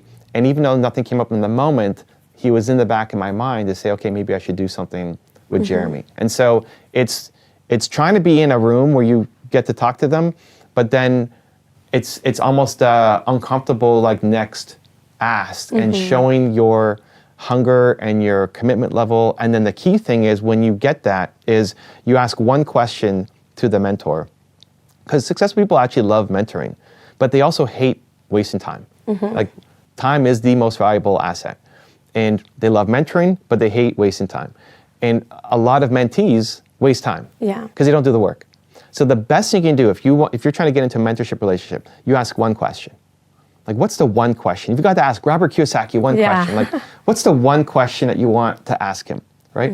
And then don't ask another question, because that's what people will do. They'll come back and say, oh, what about this? And what about that? It's like, no. Like, do the work on the first question that he gave you an answer for. And then go home and actually do the work. And if you get a result, then you can come back and ask the second question. Hey, I asked you this. I did this. Now I've got 5 apartments, man. Thank you from your advice. Now I'm struggling with this. He's much more likely to give you a second answer because of the work you did on the first one. Or if the advice didn't work, make sure that you tried it 100 times, right? It wasn't just you made one phone call and it didn't work, and so the advice sucked, right? Because if you tried it 100 times and you showed the effort, then he's willing to answer a second question. Evan, you have a brand new book called Momentum. I love the word momentum. I think it's the hardest thing to get and the easiest thing to lose. Why the book Momentum, and why now, brother? I actually wasn't planning on writing the book at all. Built to Serve was my book. I was like, it's still the book. And then I did a session with my now business partner, Kira, and we did an IG Live together, and she kind of pulled it out of me. And this idea just came out, like momentum. That's the book. I often tell people the only thing they're missing is momentum. Like you have the heart and you have the idea and you have the willingness to serve, and like you're doing it for the right reasons and you deserve to make money. What's missing? Just momentum. Like you're overthinking, you're over planning, you're just over, and you're not doing enough. Like momentum. And so she challenged me to write the book in 8 weeks. My first book took me a year to write. And then she said, well, when are you going to start? And the book's called Momentum, right? It's like, of course I have to start now. Like, I'm going to start next week. I'm going to start in a month. Like, no, I have to eat my own dog food. And so I wrote it like, I got off the call with her at 3 p.m. Eastern and just started writing. And I wrote it in 5 days. Like, this book was written in 5 days and we ended up having it published in 8 weeks. And so when you're to Dave's point of like, when you're in the right frequency and around the right people and hitting the right vibration, like you can create magic. And if you're not, it's because you're in the wrong frequency, around the wrong people, and you have the wrong thinking in your head too. What system or process do you have or use for your filming and editing? Is there a particular methodology? I think that's evolved over the years. At the beginning, I probably spent way too much time trying to figure all the stuff out. You know, my first video took me a full day to record because I was it was one video. It's like 6 minutes. It took a whole day to record. Because I was trying to get it perfect, and the camera and the lighting, and my friend came in who's a professional videographer and he filmed me and I had to memorize my script. And over the years has gotten a lot more streamlined and faster, and I've cared less about it being perfect and more about me just showing up and trying to connect more to the heart and less to the head. If we had done this interview even 3 years ago, I would have said, okay, I need to know what are Alan's questions going to be. I want to know what his questions are because I wanted to have an answer, because I would be afraid of, I don't want to disappoint your audience. I don't want you to ask me some question. I'm like, oh my gosh, I don't know. But what would end up happening is I give a really prepared, rehearsed answer, which then doesn't actually bring the most value to your community. And so instead, it's like, I don't want to know the questions. I don't want to know, what you're going to ask me. Let's just go with it and hope that I have enough inside me to be able to share.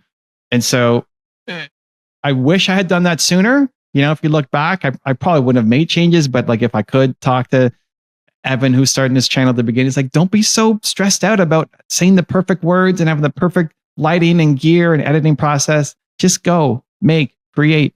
And the more you can connect in your heart instead of your head and what you think is perfect, the better results you'll actually have. Where do we learn to manage people? You don't learn that in school, right? We don't learn how to manage people. We're taught usually the opposite in school, which Robert loves talking about. It's like, it's cheating. It's cheating to look at somebody else's test or work together, right? You got to do it all by yourself. But like, that's the opposite in business. You have to do it as a team.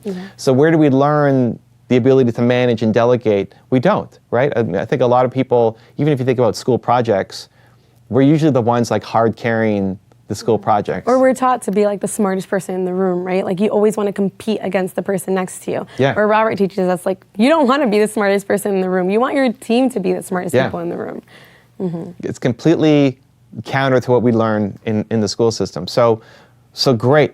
If you've never led somebody before, you're probably not going to be a great boss. It doesn't mean you're going to be a terrible boss. You're going to chew them out and they're going to hate you. But you need to learn how to actually manage people. And so it's easier to manage somebody for an hour a day, part-time, while you're still running your company, than to have a full-time person who you're now committed to. It's very rare that the first employee at any company is still there. Look at employee number 1 and 10 years later, like that person's gone. Not because the person sucked, it's because you sucked. As a leader. Yeah, like you don't know how to hire, you don't know how to delegate, you don't know how to manage, you don't know how to train. We think that we get somebody in and then, this person's just going to take off all my problem. No. You gotta train them, you gotta mentor them, you gotta help. And so it's easier to get started. Like that's a skill that will serve you for the rest of your life, no matter what you end up doing. I'm a big believer that the ideas that come to you when you're feeling bold, excited, powerful, inspired, like those are the right ones for you. And then we spend most of our time talking ourselves down from like why we can't do those things. So if you're watching a Craig video or a Dave video, you're hanging out and you get inspired, like that idea, that's your best version talking to you.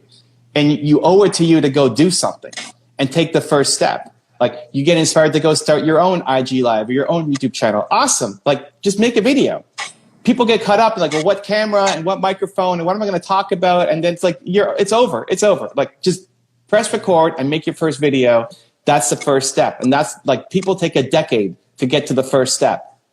That's the problem. So the ideas that come to you when you're feeling bold, those are the right ones for you. What are some of your best tips and practices for entrepreneurs staying charged, staying focused, and growing really in their leadership and as entrepreneurs? So first off, I think you have to be doing something that you absolutely love. If you look at any of the successful entrepreneurs you look up to, or in any field, athletes, singers, musicians, artists, you have to love the work of what you're doing, and not just try to be YouTube famous. If you're watching this trying to be YouTube famous, it's not going to get you anywhere. You have to love the actual process of making videos and being able to influence people. Yeah, editing wise, that you landed that plane. Yeah. Love it. Okay, so what else?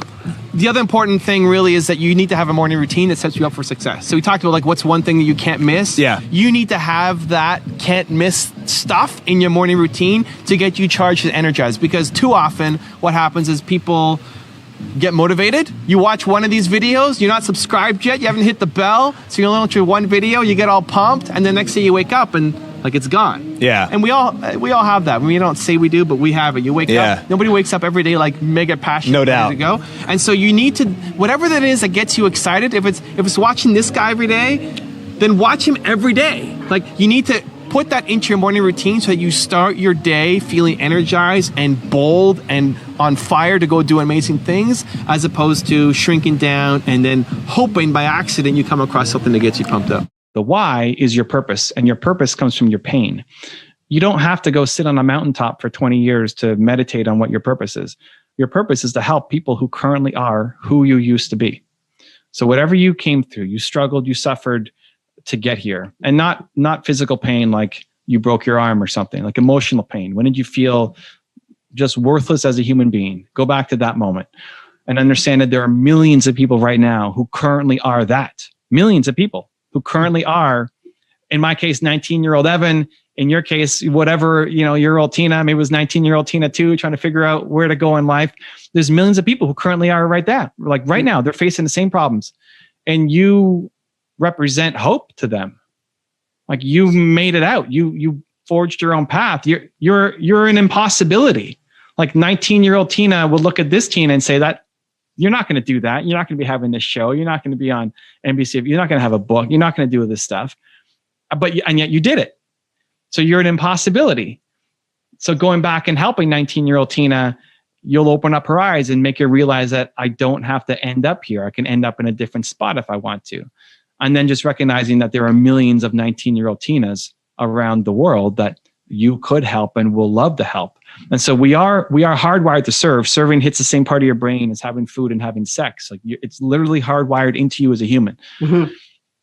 But who do you serve? Not everybody's equal. You could hold the door for somebody, at your condo or at a mall or something, and it'll make you feel good for the moment. But it's not the same as helping somebody who currently is who you used to be. And again, that will never get old. I do the interview, and I was so nervous going into it that I'm wearing these, a thick kind of hoodie, that I was sweating all through like the Tony interview. We're like, oh my God, more in the lead up. But after, I'm so hot, like, I can't breathe. I mean, yes, we did it, but I'm sweating buckets. And so I take off my shirt to cool off, but I have 5 minutes until my next show with somebody else where I'm being interviewed. And so I get on and I forget to put my hoodie back on. So I'm in my undershirt, and this is what I want to train you and other people.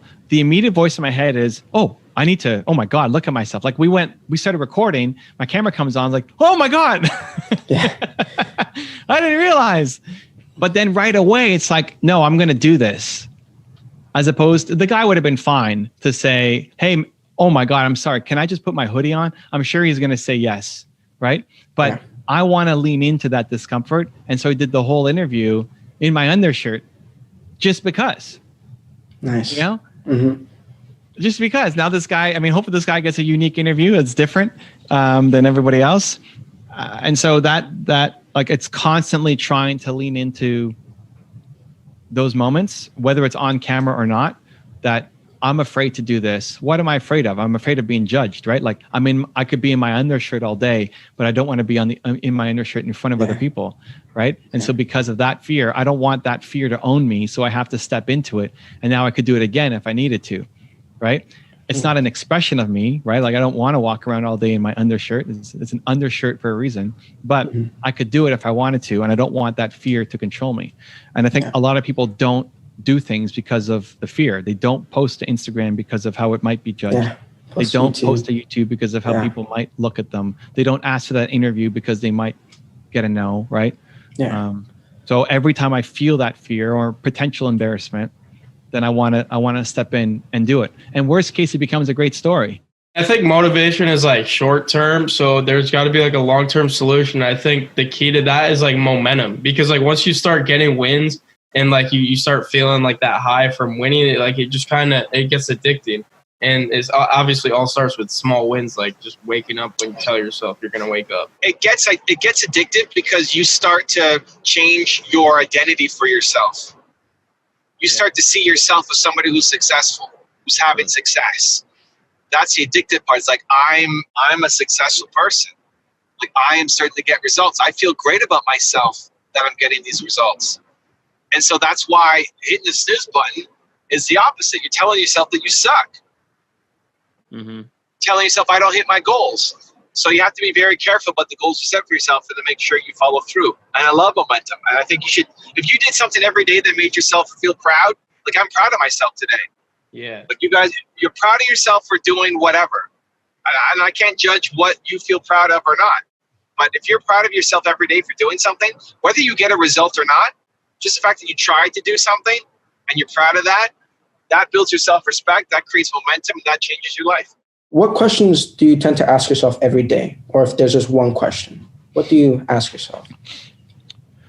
I think the most important one is, what's my intention for the day? So the first thing that I do is I wake up and ask, what's my intention for today? What is today? So we're recording this on a Thursday. Thursday is my public facing day. That's when I put my extrovert hat on and I'm doing interviews and group meetings. And we had our movement makers this morning. Yeah, that's and great. then I had a podcast. Now I'm on your show. Then I'm going to have to do it's just all day long. It's going to be interviews and podcasts and shows. And yesterday was my project day and I just have the whole day open, do whatever I want. And Tuesday was my YouTube day and tomorrow's my CEO day. And when I'm in it, I'm not thinking about what's next. Like today, all I care about is your show and what I'm doing right now. And then my next interview, I'm going to think about their show. What am I doing tomorrow? I don't know. I mean, I know it's CEO day, but I don't even know what I'm supposed to be doing tomorrow until I get to tomorrow. So I use the morning as a reset to say, oh, what am I doing today? Oh, today's Thursday. Okay, Thursday. I wake up like I have no idea what I'm doing. Okay. It's like I wake up like, what day is today? What am I supposed to be working on? It's not like I wake up and say, I'm ready. It's Thursday. Let's go, fam. Come on, right? Like nobody wakes up like that. And so I wake up and I'm, I don't know what I'm doing. And I look at the calendar and I look at what I'm doing for the day. So who am I having on? Oh, I'm going to be on a financial developer. Oh yeah, I love that guy. He was on my YouTube live stream. Today's Movement Makers Day. Awesome. Oh, and I'm doing this stuff coming up. Great. And I just want to get myself ready. What's my intention for today? I want to try to bring the best for all the people that I'm trying to show up for. My intention is to try to be my best for you here today, for every other interview I'm doing, for Movement Makers this morning. It's my intention. Maybe I don't hit it. Maybe you walk away and say, Evan, man, that sucked. That was the worst interview I've ever seen you do. Awesome. It's like, it was still my intention to show up, right? Because when you're thinking about something else, if I'm here talking to you and I'm thinking about what I'm doing this weekend, I'm not here for you. I'm not creating, I think it's disingenuous to the intention here. So in the morning, what's my intention for the day? And I'll look at my calendar, and I think your calendar should be a reflection of your goals. Okay. Right? Like if you want to accomplish your goals, there's habits that have to happen. Yeah. Otherwise, it's just an idea. If you don't do anything, right? If you just, I have all these ideas of who I want to interview. If you're never reaching out, it's never going to happen. So in your calendar has to be actions that will help you accomplish your goals. Why is there so much negativity in the system? Well, it's because there's a lot of pain in the system.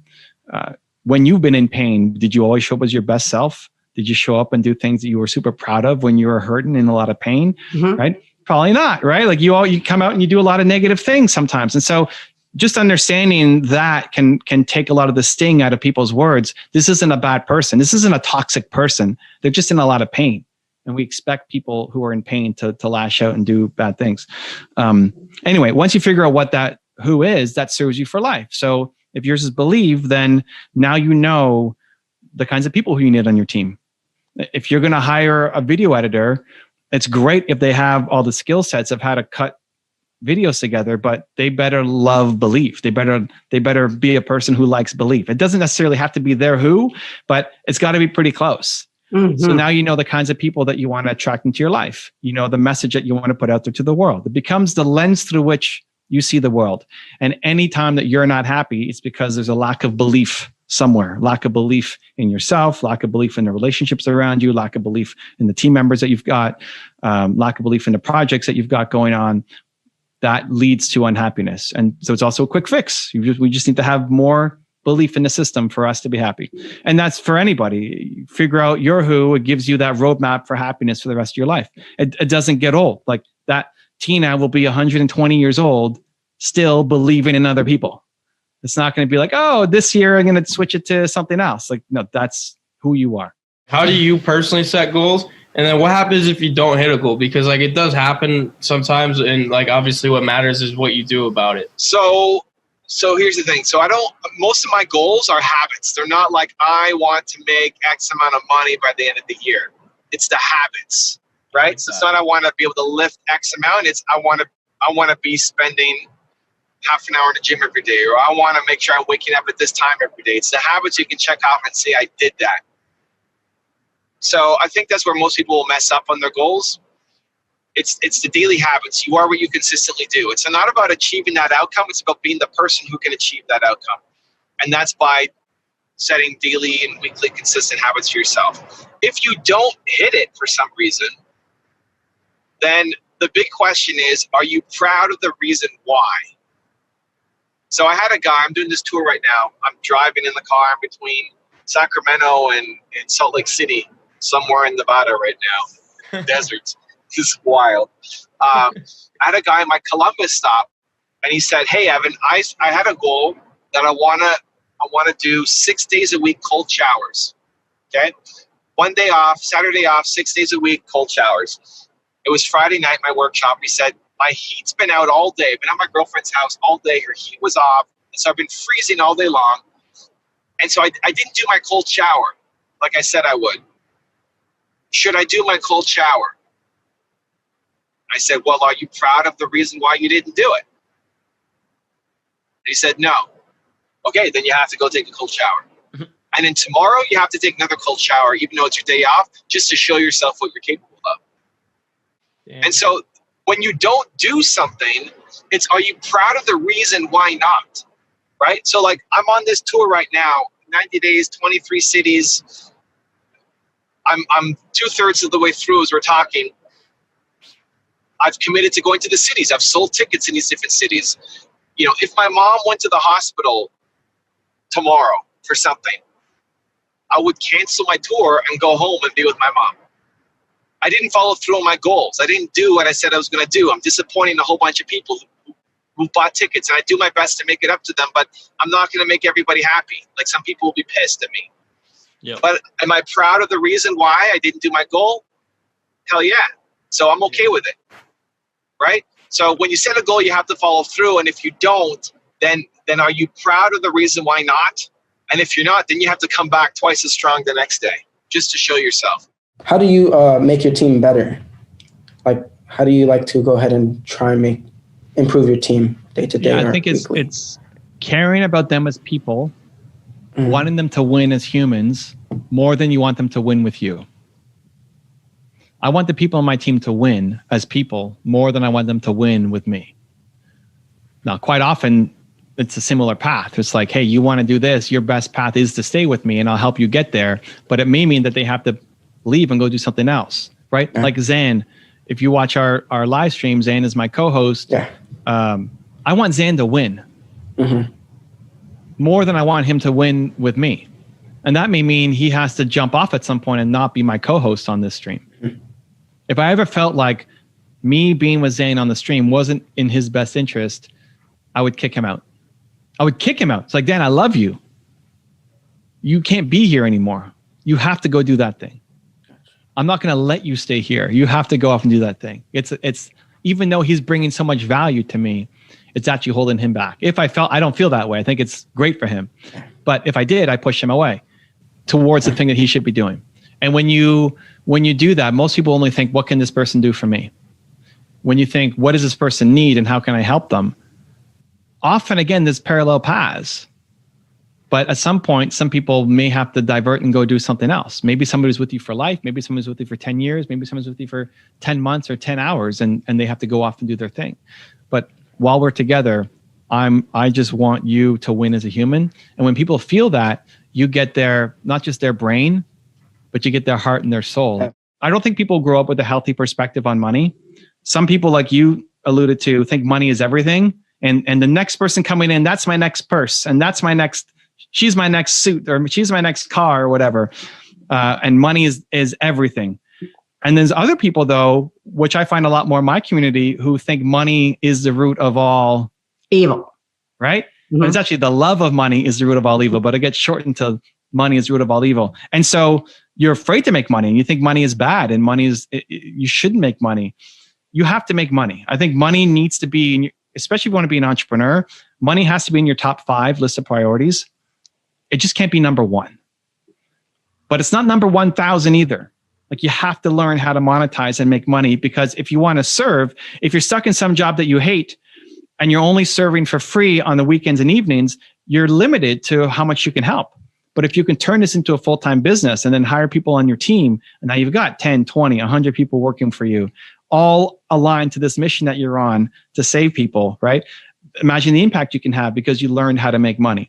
It just can't be number 1. So the last section of the book talks about how to turn those ideas you got, that passion you got, the big heart, into something that can actually serve the world, but also make you money. Do you believe we're born to do something, or do we just find something along the way?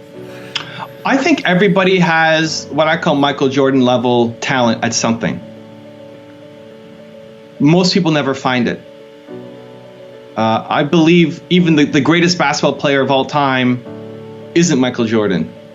It's somebody you've never heard of. It's a manager at Starbucks because he never picked up a basketball. And so he could have been the greatest of all time. And instead, he's a manager at Starbucks. And he's okay with his life instead of being great at something. And so I don't know, I don't know about the words destined or anything like that, but I believe everybody has that kind of talent. You have genius level talent at something. And you've got to go and figure out what that is. And it's your responsibility, not just to yourself, but to your community, to your family, to the people around you, to the world, to then share that gift. And so part of the path to finding it is just trying things. Maybe not everybody should be an entrepreneur, but everybody should try it. You should try it and see, did I like that? Was that fun? Was that enjoyable? Do I want to keep doing that? And if it's not, great, then go do something else. I think too many people don't try enough things. We get locked into a career path way too soon, and then you don't know how to get off of it. And then the further on you get, the more responsibilities you have, the more difficult it is to jump off and do your own thing. And so I think it's everybody's responsibility, first to themselves, to have a happy life, to figure out what they have Michael Jordan level talent at. Taking risk while you're young, because a lot of people don't understand that. People that are listening that are in Christianized spot, we're young and we don't have a lot to worry about. Now is the time to take that risk. If you ever had the thought of being an entrepreneur, I feel now is the time to try it out, because jobs are going to be available later down the road. Yeah, I think now is always the right answer. It's easier when you're young, but I'm 38 now, 39 in May. Great. If I was in a job that I hated as a 38, 39-year-old, and I hated my life, now is the time. I'm going to wait another 30 years of working for some company that I hate? Now is always the right time. People wait for the perfect time. It never comes. And then you end up in a retirement home regretting your entire life. So now is always the time. If you could give anyone who is struggling, not making money in their business, and they're doing what they love and they're putting the hard work and effort in, what would your one piece of advice be? So on the business side, I would say you have to learn how to figure out how to bring value to people. So doing what you love is not enough. but chasing strategy alone isn't enough either. So a successful business comes from mixing what you love doing with what brings value to other people.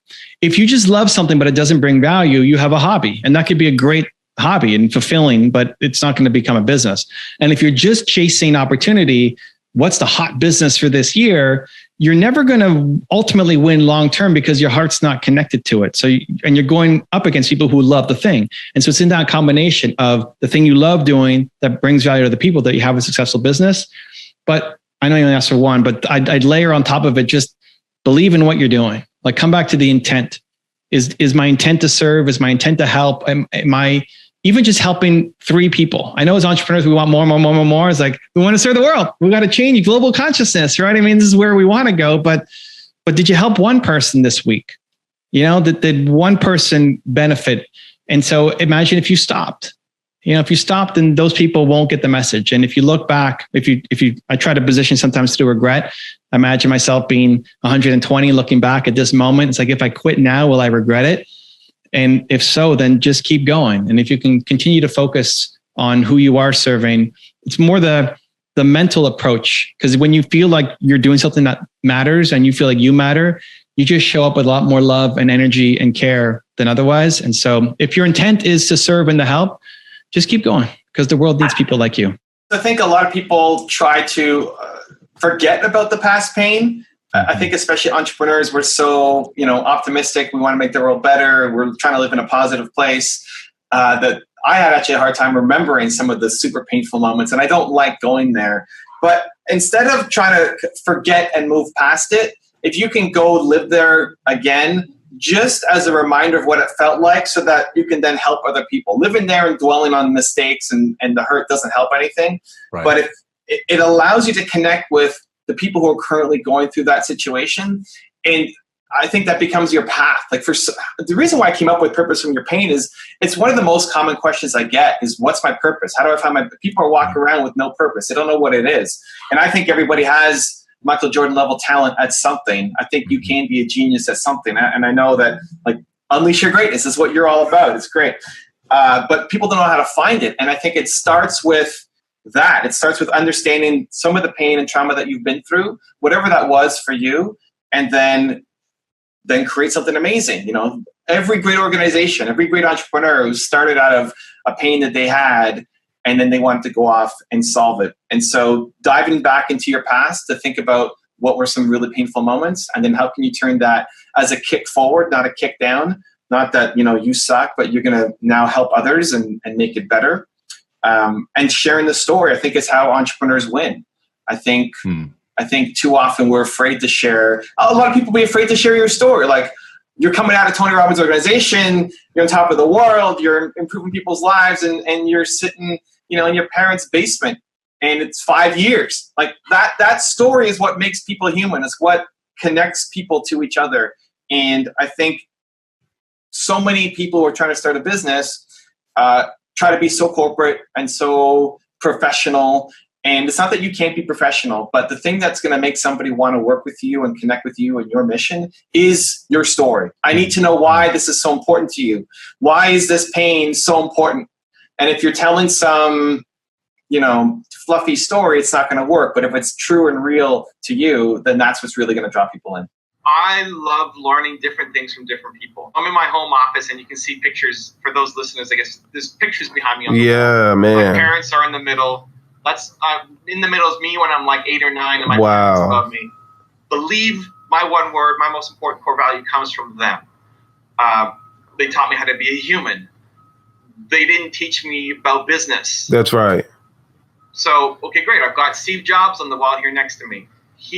I like learning how to be a visionary like Steve Jobs. Yes. But I don't want to be a father like Steve Jobs was. That's right. I want to be a father like my father was. That's right. And so I love learning different things from different people. I think anybody who's had success, you can learn from them. And I honestly think some of your greatest learnings will come from people who you don't like had success. Like, they can teach you. When you can learn from someone who you don't like, is when I think you actually start learning. Wow. And so my favorite comment of all time on my channel, I profiled a black entrepreneur, and I had a guy leave a comment and say, hey, growing up, my parents told me that black people were the N-word. Yeah. And today, I just learned from a black man. Yeah, absolutely. Right? That's it it. took 5 minutes to watch a video and be open. Like, hey, put your prejudices aside for 5 minutes. That's right. And just see if there's something here that you might learn. If you were looking at me and saying, Andrea, you got to define your niche, you got to choose one or the other, or is there a way to emerge two things into one, in your opinion? So if you're looking at your audience and picking your niche, what I love to do is build around a core value. So if you're looking at health and spirituality, those are not mutually exclusive. Mm-hmm. Like you can't have health without spirituality. You can't have spirituality without health, right? I mean, like they go together. And so the trick in like, what is your niche is like, what is the Andrea brand? Well, it's about what's on top of that makes it all make sense. So if you are only talking about spirituality that had no connection to health and only talk about health that had no connection to spirituality, then those could live as two separate YouTube channels and products and brands. But one, it's a lot more work for someone like you to manage, right? Like now we're going to manage 2 social media accounts across everything. And it's also less of an expression of who you are because you're always limited by, I can't talk about this stuff because I'm only focused on X. And so the exercise that I like to go through with people is like, what sits on top? So if you had to think, what does Andrea stand for? That's spirituality is part of it and health is part of it. And maybe something else is part of it too. But what sits above? Like what's the mother word where spirituality and health are children? How do you create a business from all this that you have been doing, and then it becomes something quite remarkable?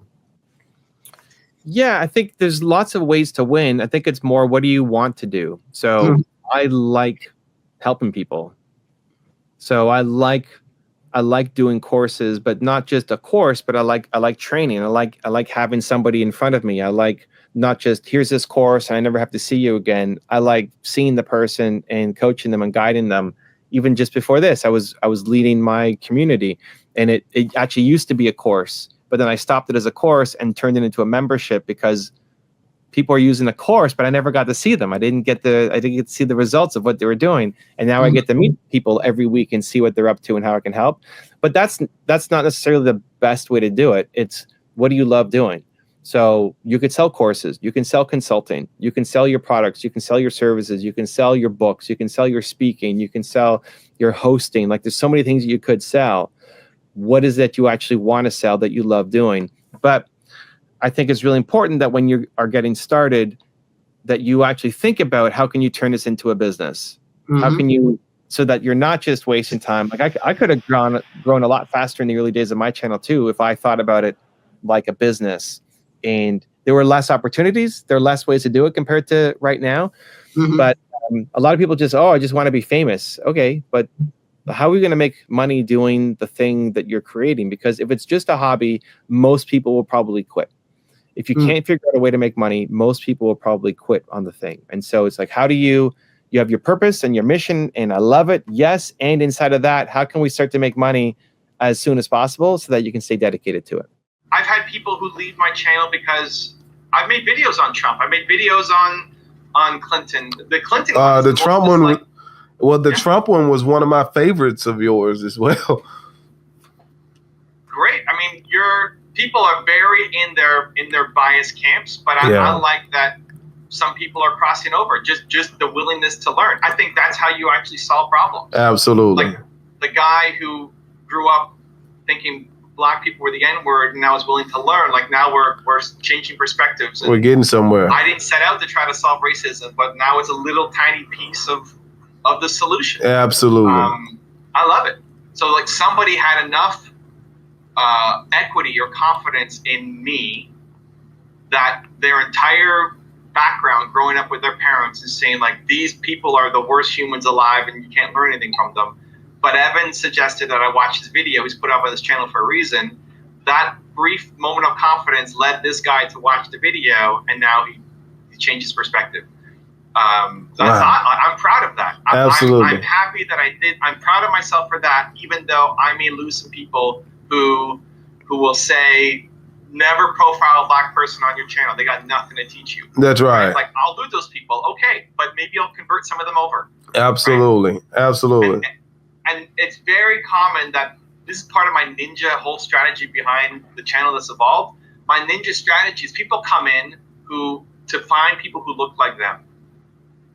It just is like guys will gravitate towards guys, women towards women, tech entrepreneurs towards tech, all of it.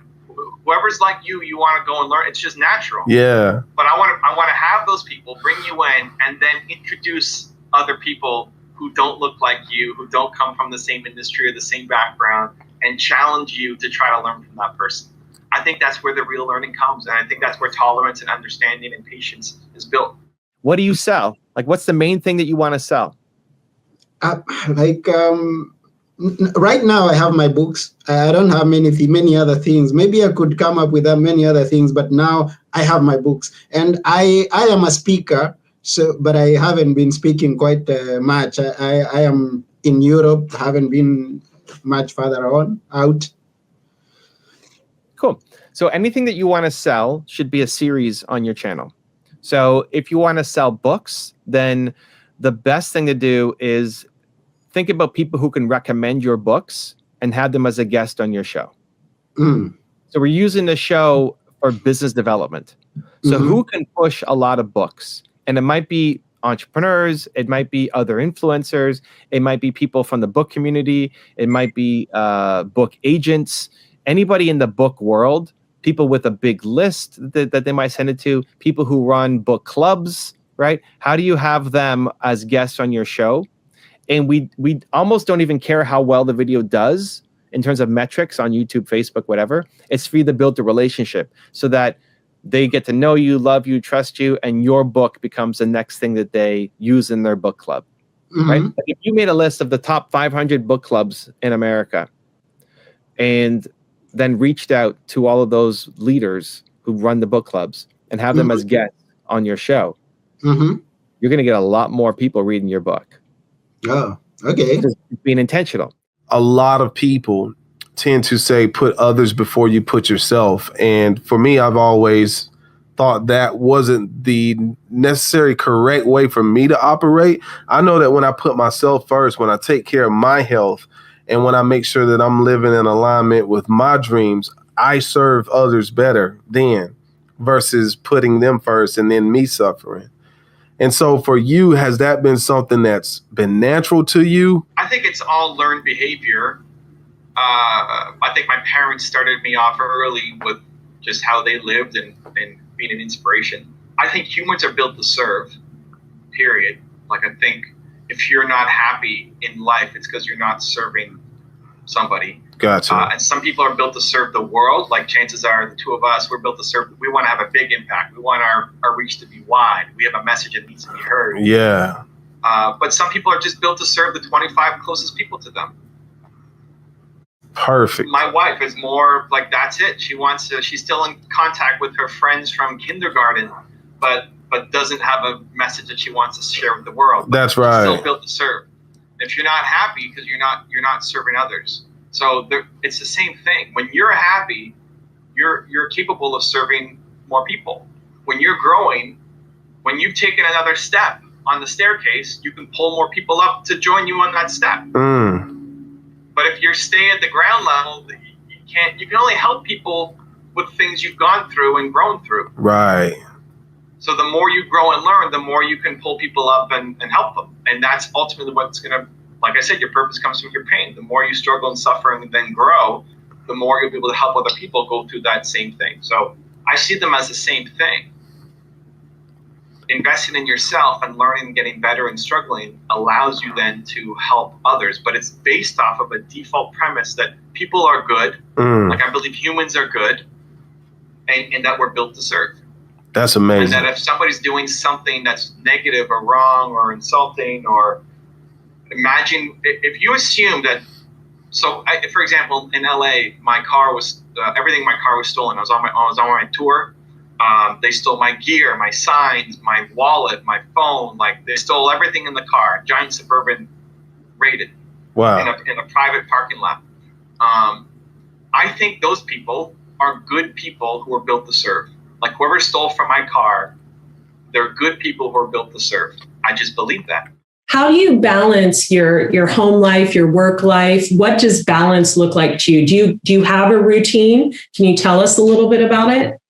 Yeah, I think ultimately my philosophy is your actions have to map to your ambitions. So what are your ambitions? What do you want to create? What's your perfect dream life? I think part of being an entrepreneur is we get to pick what we do. I mean, that's why we become entrepreneurs. We want to create the schedule that we want for ourselves. So what does a dream life look like for you? And it's not going to be all day working. You don't want to spend all day work on your business. You also don't want to spend all day with your kids, and you don't want to spend all day with your spouse. So what does that balance and mix look like for you? And that's a very personal question. I think part of where we struggle is we compare our lives to somebody else. It's like, oh, well, she's such a super mom and she's doing all these things. And so I suck because I'm not doing it like she's doing or like he's doing it, where this is a very personal question.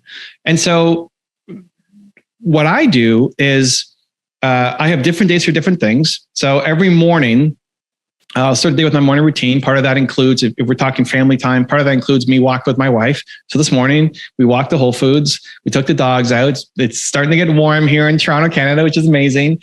Grab the Americano from Whole Foods, walk back and just set up our morning. What are you working on today? How was your sleep? Just connecting, grounding, getting some sun on our face, getting some fresh air, hanging with the dogs. Like I like just that connection in the morning to nature and to my pets and my wife. And, it's a half-hour walk. And then from there, I'm mostly working. Like today's been back-to-back calls and podcasts and training and just work. I have 5-minute gaps in between. And my wife works with me. She's in the other room. I saw her outside on the balcony with the dog. So pop in, say hi, give her a kiss, come back, like little micro moments like that. But for the most part, it's just work. And then different days, different actions. We're filming this on a Thursday. That's my public facing day where it's nonstop interviews and podcasts. We'll do something every night to hang out. I'll spend some time just with my wife, usually watching something relaxing with the dogs on the couch kind of thing. I'll spend some time with my son, often like playing Minecraft or something fun that he likes to do. And then that's usually Monday to Friday. Weekends are a different story. Saturday is fun day. And so Saturday, we always do something for the family that's not work related and not admin related. So we're not going grocery shopping. We're not doing condo cleaning or house cleaning or whatever, but something fun. Like there's a street festival, or we're going to go for a hike outside, or we're going to try a new restaurant, or just something that we want to do. And then Sunday is family admin day, where that's all of the fold the laundry and clean up the office and like whatever you have to do to kind of run. I love this. Run our lives. What is your philosophy in terms of, as you studied all these people, what do you think, for those listening, what are some of the core elements of success that would be useful to our listeners, if you will? So I think the number one rule that comes up consistently, and we've covered people who I started just entrepreneurs, and we've expanded to athletes and musicians and innovators and politicians and like anybody who's had success from any walk of life. The number one thing that they all have in common is the love for the work that they're doing. Yes, loving the results, but like loving the actual work. Often, even when it doesn't make sense. For a lot of these people starting up, they have this passion for X, Y, Z, but didn't make sense. Like there was no business model attached to it. I don't know how it's going to work out. And so making the big decisions with the heart and not the head, you make the big decisions with the heart and then use your head to help figure out how you're going to make it work, is a consistent theme across all the people that we profiled. At some degree, you're going to have people who will hate on your idea, will tell you that it won't work. Especially the bigger the idea you have, the more people are going to hate against it. Like a lot of people would say, TJ, we don't have greatness within us. Come on, man. Like, what are you trying to do? And the bigger the mission you have, the more people fight because it's changed. They want to protect the status quo. And so if nobody's hating on what you're doing, then you're not actually living a great life, in my opinion. You don't have an important enough mission. And so expecting people to hate on your ideas and then be able to deal with it, I think are some of the key things that keep coming up over and over and over and over again across all successful people.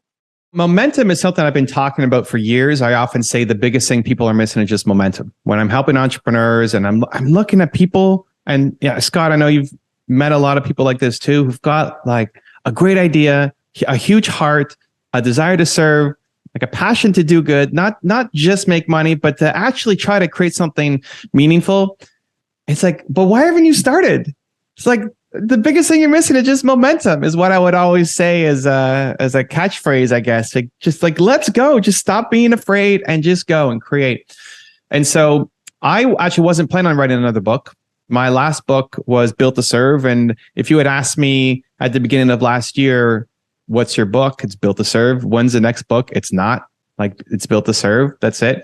And then I did an Instagram Live with Kira, who became a friend, who then became I became a business partner with her in her publishing house. And she said she was a book medium when I met her at Genius Network. And I said, well, what's a book medium? It's like, well, I help people channel their books. It's like, okay, I liked her vibe and her energy. I had no intention of writing the book, but I said, hey, why don't we do it as an Instagram Live? Like, what do you mean? Come on my Instagram and you can channel my next book with me. Do your thing with me, right? And she's like, oh, no, it's usually private. I don't do this as a public thing. Okay, but just come on, we'll do it together. It'll be fun. So she was nervous, but she said yes. And we channeled my book, and out of that came the idea of momentum. And then she said, okay, well, when are you going to write the book? Well, it's called Momentum. So it's kind of hard to delay that, right? It's kind of hard to say, well, and next year I'll start, right? It's like, so I guess I'm starting today. And they ended up writing the book. So it's like not a giant book, but it's not a little book either, in 5 days. So I wrote the whole thing in 5 days. Wow. We then got it, cover, printed, all of the stuff that has to go into publishing a book inside of 8 weeks. It started with her challenging me to write the book in 8 weeks. And in context, my first book with Penguin Random House took me a year to write. So even the idea of writing the book in 8 weeks was already massive time crunch, because I didn't have 8 magical weeks just open in my calendar. Like, I've got my software company running. I've got my YouTube team running. We've got 50 people on the team. Like, there's a lot of work that has to get done. Now magically I have to write a book as well. And I just started writing. It was flowing out, and I actually got it done in 5 days and said, why don't we just get it published in 8 weeks instead of me having it written in 8 weeks? And so there it is, momentum. How do you get to that level? Because there's so much noise, isn't there? There's so many people competing, and people this is a bit of a long-winded question, but people get very disheartened because they don't get immediate results. So they say, oh, it doesn't work. So what would you say to those people? Well, I don't know if you've seen my journey. I post it on my website. So if anybody wants to see how slowly I took at the beginning to get going, people use it as inspiration. I post every year. So I started in 2009, and every May I post where I'm at in terms of my subscriber growth. And the first year was 25 subscribers, and the second year is like 100 subscribers, something. In my 5th year, I still had 700 subscribers or something like that. And that's like, people will say, how did you not quit? Like, how do you keep going? You're in year 5 and you only have 700 something subscribers. Like, you might want to go find something else. It's like, it's not working. Go do something else. So I love doing it. And I think that's why you have to love the process of the thing that you're doing. And if anybody, people, I challenge people to do this because it's a fun thing, but a lot of times people will take that graphic of how I'm doing year by year, and then they put it into an Instagram post or video or tweet or something to say that they're beating Evan Carmichael, because most people are beating me. Most people by year 5, already have more than 700 something subscribers. So you can say that you're ahead of me. Yeah. The only difference is I kept going. I just kept going. I kept making it. I kept creating content. I kept sharing. And when people ask, well, how did you keep going? Like, how did you not quit? What gave you the inspiration, a reason to keep going? I always focus on who I was serving instead of who I wasn't. Okay. And that made a huge shift for me, because most of us are in the who I'm not serving game, right? Even now, I've got 3 whatever million subscribers. Why is it not 4? Why is it not 5? Why is it not 10? The who I'm not game is never ending. Yeah. But who you are serving right now can make all the difference in the world. So that those 25 people in my first year, it's like, those are 25 people. who subscribed to my channel. You know, like that's pretty cool. I thought that was pretty cool. If you go and you speak at a library or a YMCA, or my first speaking gig was at a YMCA, and 25 people show up, that's pretty cool. Now, I would think that's pretty cool. My first speaking, I had 3 people show up. So if 25 people showed up, that'd be pretty cool. And so if you can re-engineer your mind to think about that, hey, if I have 25 people or 100 people or 1,000 people or however big your audience is, it doesn't mean that you stop growing and you get complacent and you just only live in gratitude for what you've got. But if you focus on serving them instead of who you're not serving, it does a couple things. One, it's a lot more fun.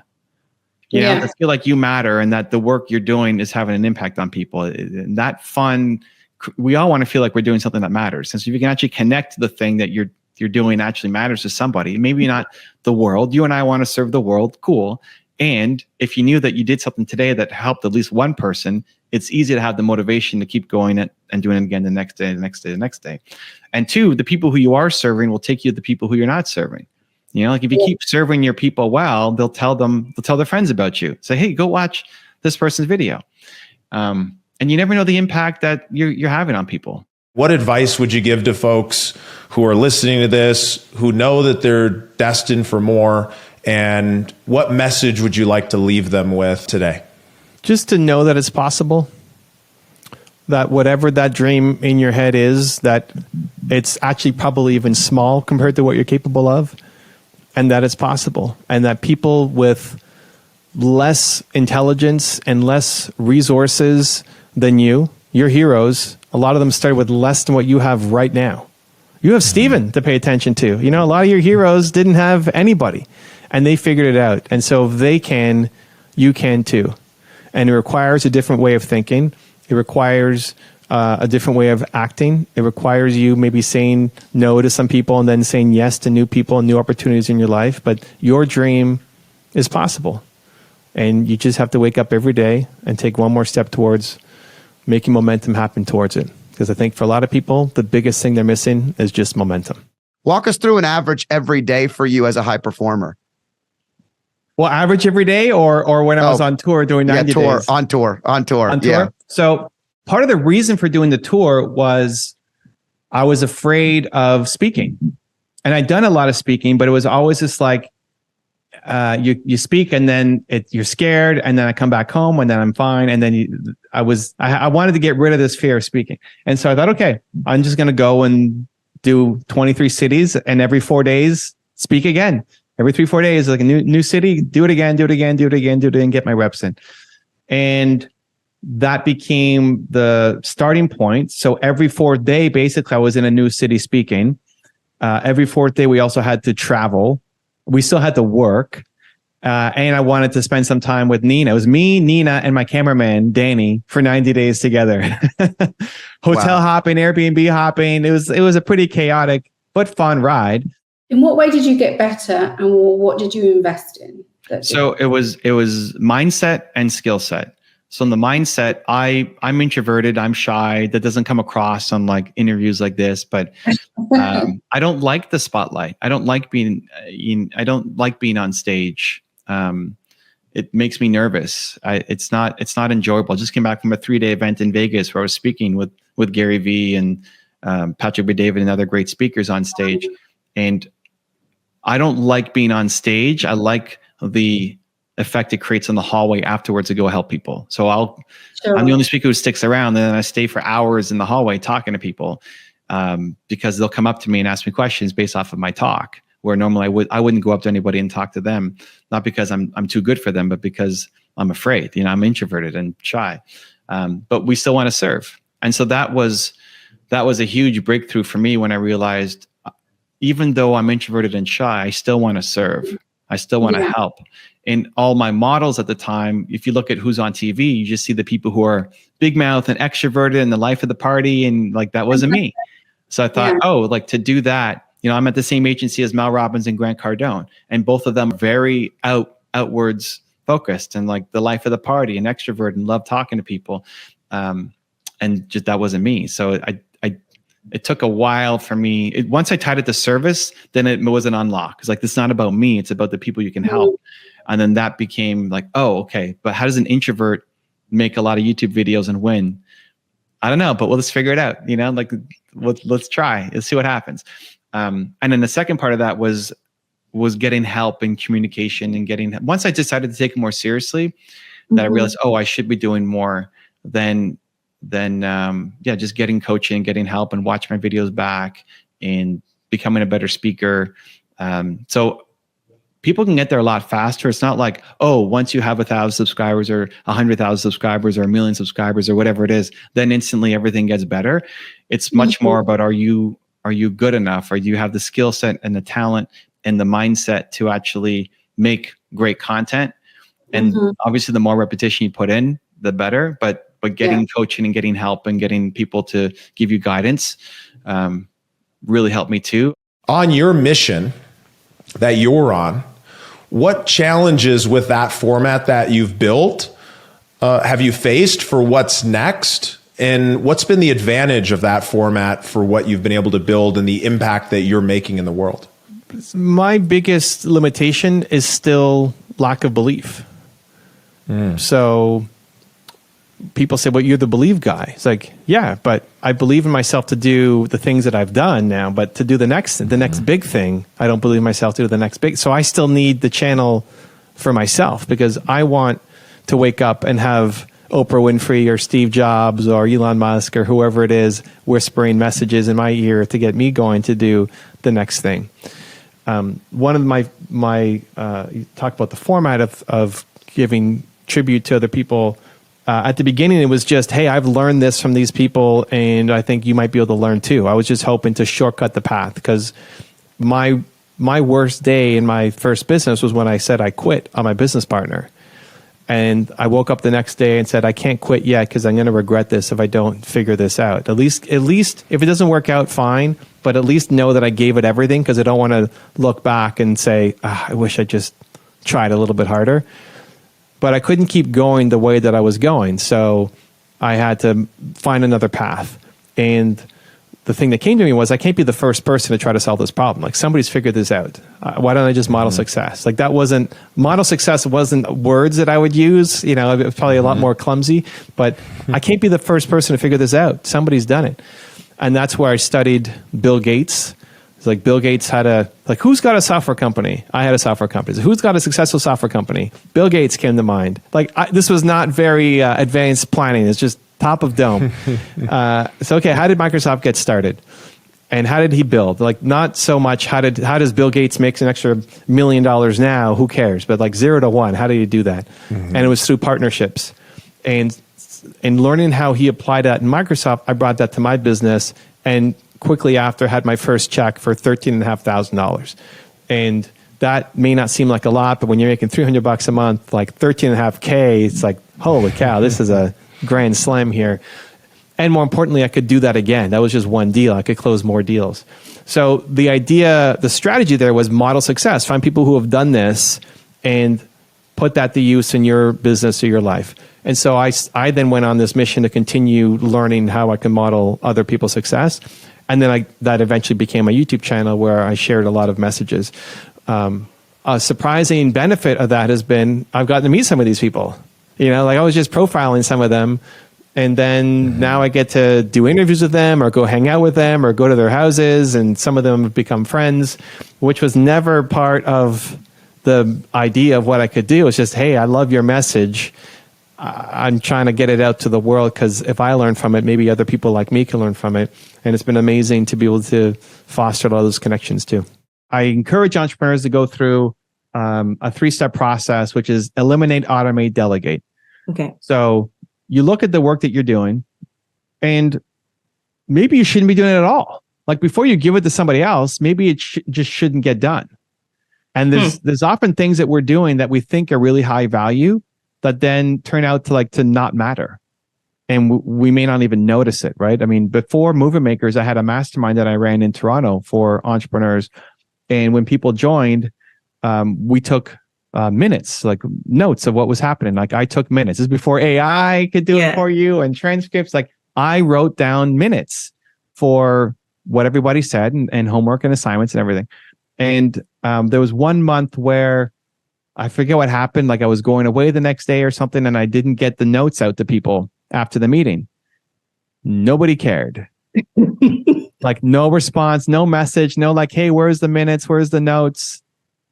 And so I didn't do it again next month. Nobody cared. It's like, wow, I've been spending all this time on something that like nobody cared about, that I thought was high value, but was actually zero value for people. Maybe it was even negative value. Maybe I was annoying them with it. I don't know. And so eliminate first, so, I mean, a lot of entrepreneurs might be frustrated with their accounting and bookkeeping. You cannot eliminate that, right? Like that has to get done. Yeah. You will run into problems if you try to eliminate that from your business, right? And I was going to go into that for you, but yeah, keep going. Yeah, the government will come for you. That is a big problem. Unless you live in some country that doesn't move to the moon or something. But that's a problem. So you can't eliminate that. But there's a lot of things that we're doing that just should not be done. They just be completely eliminated. The next is automate. So before giving it to a human, give it to technology. So use software, use tools, use AI, use QuickBooks, there's a lot of things. There's software and tools for a lot of things that you should start applying into your business that can save a lot of man hours.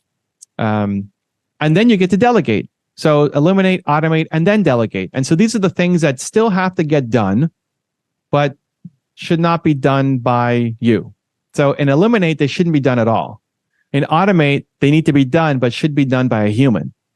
And then in delegate, it should be done, but shouldn't be done by you. It has to be done by another human.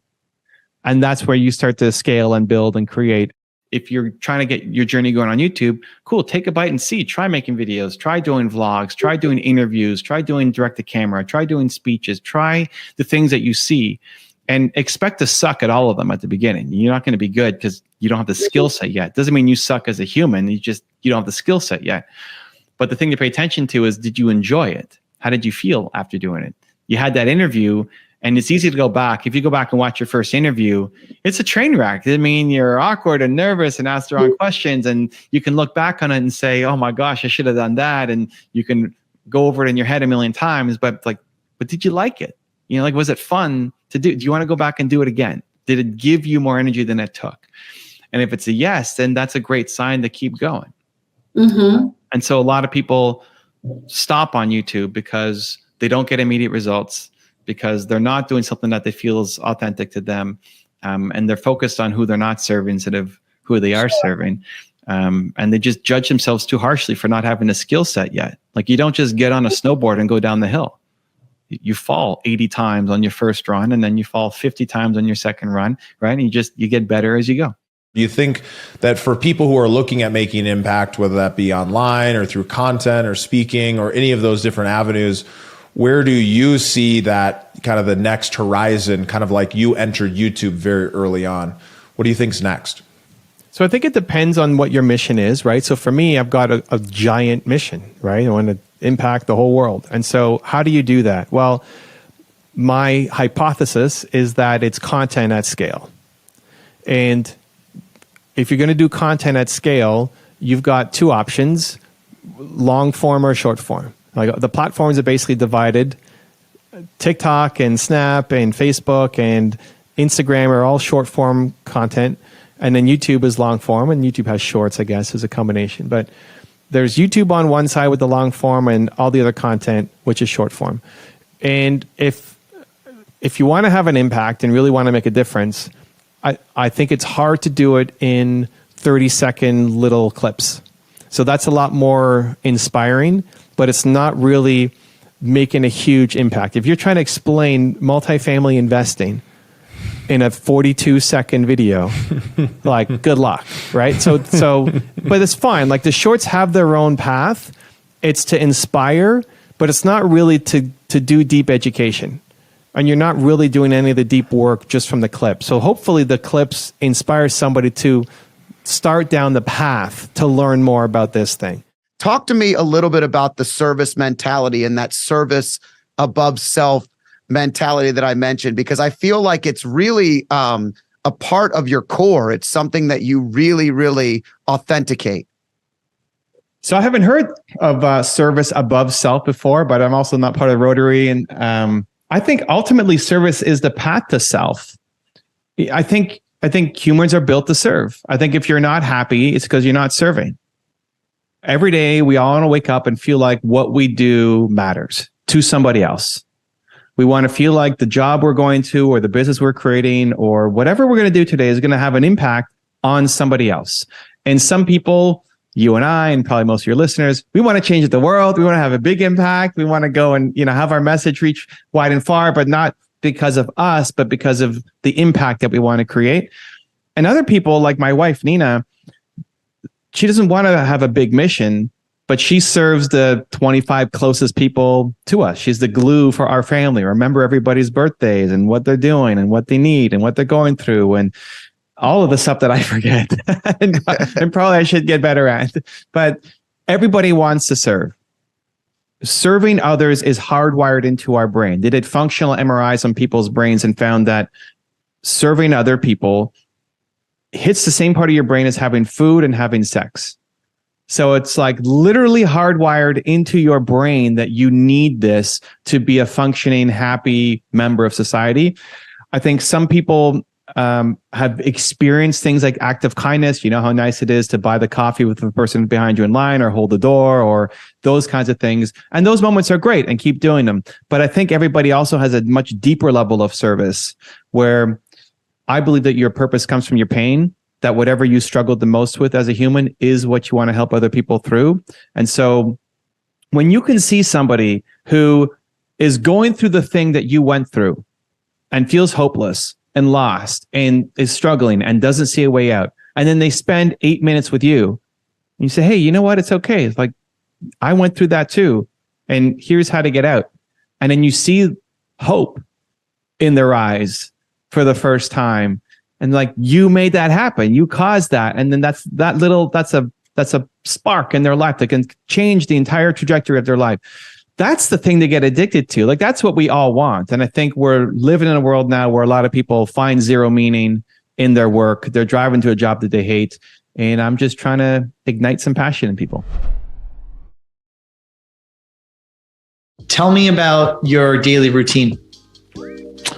So I have a morning routine and an evening routine that are fairly consistent. And then I have a daily routine that's different than other days. So one day a week to do different things. In terms of that kind of daily routine that switches up, switching costs are real, even in monotasking. Like, we know multitasking of trying to do multiple things at once, but even monotasking to do one thing at a time, switching costs are huge between jumping from one thing to another. So if I'm going to jump from you to then go and write my book, to then going and doing email, to then go, it's too much of a switch. For me to get into the zone of writing my book, I need 45 minutes just to get back to where I was from the last time I left off from it.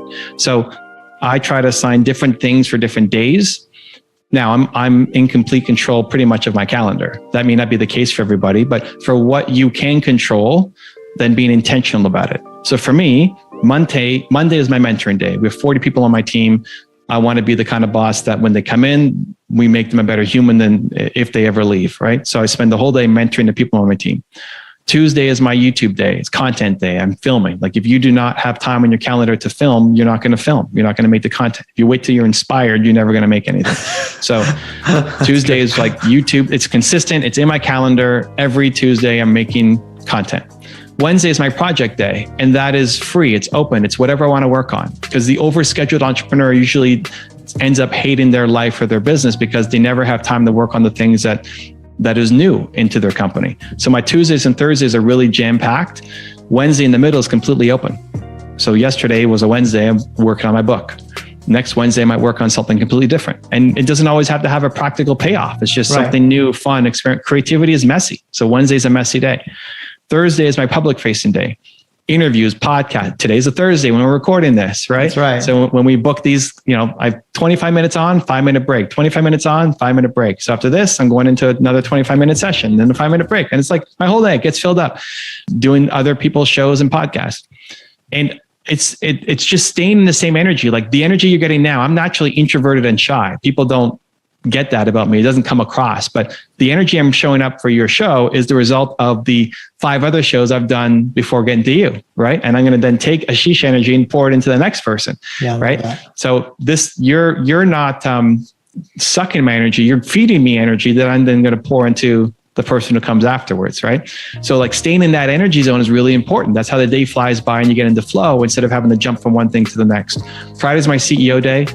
And I started with CEO hours. Like if I had 1 hour, what would I do if I was a CEO? Like whatever that means to you, you're the CEO of your business now. What does that person do? And I moved it to be the whole day. So like working on the business instead of in the business. And then apply it to the weekend. Like Saturday is fun day. Saturday is fun stuff to do with my wife, with the family. Not like we just got a new house and there's insane amounts of work that has to get done, but that's not Saturday. Saturday is what we're going to do for fun. New restaurant, street festival, drive-in movie theater, hang out, like whatever, but fun. And then Sunday is family admin day, where that's the getting ready for school and exactly. going to Costco and doing the laundry and whatever. And then it repeats again on Monday. And like that, your actions have to map to your ambitions. You have goals of what you want to accomplish, and not just like business goals, but a life. What do you want to, what does your dream life look like? And then you have to have it in your calendar to do the actions. Otherwise it just becomes, a hope. So that's my, I love it. It's my life design, man. It's all about life design. And it'll change and switch, right? Yeah, like when it changes. At the beginning, I had nobody on my team, so I didn't have a mentoring day. Who was I mentoring? Nobody. So like, get to work. Now I have 40 people on my team, so I need to have a day focused on mentoring. And so this is like the willingness to pivot and change, especially in entrepreneurship, because you learn and grow, right? Like entrepreneurship is the greatest personal development course of all time. You're learning and growing and improving. So it's crazy to think that how you start and what you're working on now is still going to be the same thing in 3 years. Like your business has to pivot and change, and your calendar has to pivot and change as you change and evolve as a human being. So wherever I'm not happy, especially consistently, like if it's a couple of days in a row of not being happy, something is wrong in my calendar. Like I'm just not doing the right things anymore, and I need to make a change. And if you can catch it early enough, then you don't end up having this giant crisis where you have to make this insane change, right? Because you feel you just fell completely out of alignment with yourself. I think you have to trust your gut. That's what they say. Yeah. Because opportunities are coming like that all the time. But the problem is they don't make sense a lot of times. Because that shouldn't be coming to you, or you're not qualified, or why am I thinking about that, or I didn't go to school for that, or that's not what I should be doing, right? And so we're missing all these opportunities every day that are coming by. So there might be some person walking down the street, and for whatever thought in your head, you say, I should say hi to them. Why would I do that? I don't say hi to people. I'm introvert. I'm shy. I don't talk to people, right? It's like, okay, how you doing? I'm Evan. And you say you're an introvert. No, but that doesn't. No, but I don't do that often. But if I had the idea then I would, right? So it's just I've had to train myself to just not think about my thoughts and just do it. And just do it. Trust. Then Robin, 5, 4, 3, 2, 1. Even faster than that, right? Like trust that great ideas flow through you. I want to give it that shot. Now, the caveat is if you're in a really negative mood, that's where you need patience, right? Like if somebody cuts you off in traffic. Oh, yeah. I'm going to drive past that guy just to see what he looks like, right? But that's where we trust our impulses. We will trust our impulses when we're in a really negative state of mind. But when we're in a really positive one, that's where we pause. And we need to flip it. When you're in a really negative state of mind, some bad news happened, don't make a rash call in the moment, right? Like something negative happened, the whole world is not falling apart. Pause, reflect, sleep on it, like come back to it the next day and still see if you want to do that thing or not. But when something great is happening and you're in a positive spirit and an idea comes to you, that's the time that you go do something about it. People are watching this episode and like, I want to go do blank. Do it now, because you're going to wake up tomorrow and the energy will be gone and you're starting over again and the opportunity will have passed you by. When did you start the habit of replacing those negative thoughts with positive ones? And then when did you start to see them take root and actually manifest in your life? I don't know that I made a conscious choice that like now I'm going to replace this thought with this thought. I think it's just as a result of being in the industry so long, watching so many, like if you think about what I do and how many videos I watch of how many successful people, they all have some core themes to them. And whether it's entrepreneurs or athletes or artists or musicians or whoever, they have similar themes. And turning lemonade or turning lemons into lemonade, turning the negative into a positive is a consistent theme across everybody. And so I think it happened subconsciously just by being in the environment of having those people around me virtually, to the point where I was doing that exercise, being forced to sit with negative thoughts, and I had changed, but I didn't notice. There was no moment of coming out of the cocoon and now I'm a butterfly. I just slowly became, here I am as a butterfly. Gotcha. So it was just going through the process. Yeah, it's like, imagine if you were working out your legs every day. you don't see a day-to-day difference. Right. There's no one moment like, oh, you did one extra hard set and now you've got these rippling calves ready to go, right? Yeah.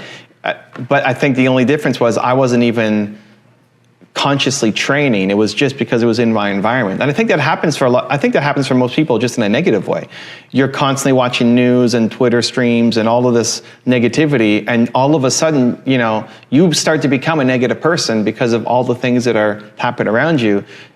But it's not that you can pinpoint one thing that was the moment you became negative, or even notice that you're becoming negative. It's just happening. Yeah. And so that's the power of when you shift your environment and you're controlling what you're consuming into your brain. So I was conscious of what I was consuming. I wasn't conscious about a lot of the transformation that happened as a result. It's only in looking back or doing exercises like that that I noticed the difference. I mentioned grief as a caveat because that's the only one that I don't think you can just positive your way out of. Sure. I think you just have to feel your way through grief. At least me. I haven't lost my parents, so that's awesome. But my family dog was that was the only time I haven't made videos in the past 10 years, was when my family dog passed away. Wow. Because he died on filming day and I just couldn't film. And I could have, if it was anything else, if I was jealous, if it was angry, if I got cut off on traffic, if I lost a bunch of subscribers, I don't know, if something else happens, okay, come on, let's go, Carmichael, film. But I just didn't feel right to push past it to film. I filmed with a concussion and a broken neck and all this other stuff. But when Toby passed, I don't know, it doesn't feel right to just brush it away. And so I just have to feel this. Because you made it this far in a video, I want to celebrate you. Most people start and don't finish. Most people never actually follow through. Most people say they want something, but they don't ever do the work to actually get it. But you're different. You are special. Believe Nation, you made it here all the way to the end, and I love you. So as a special celebration, if you put a hashtag Believe down in the comments below on this video, I will showcase you and celebrate you somewhere on the screen in a future video because you are awesome. And if you want to watch Evan's top 10 rules for success, check out the video next to me. I think you can enjoy. Continue to believe. I will see you there. If you're just chasing what's hot, but you have no interest in it, you're never going to win because you're going up against people who absolutely love the thing. It's in that intersection of what you love doing with what there's a market for. What about all the things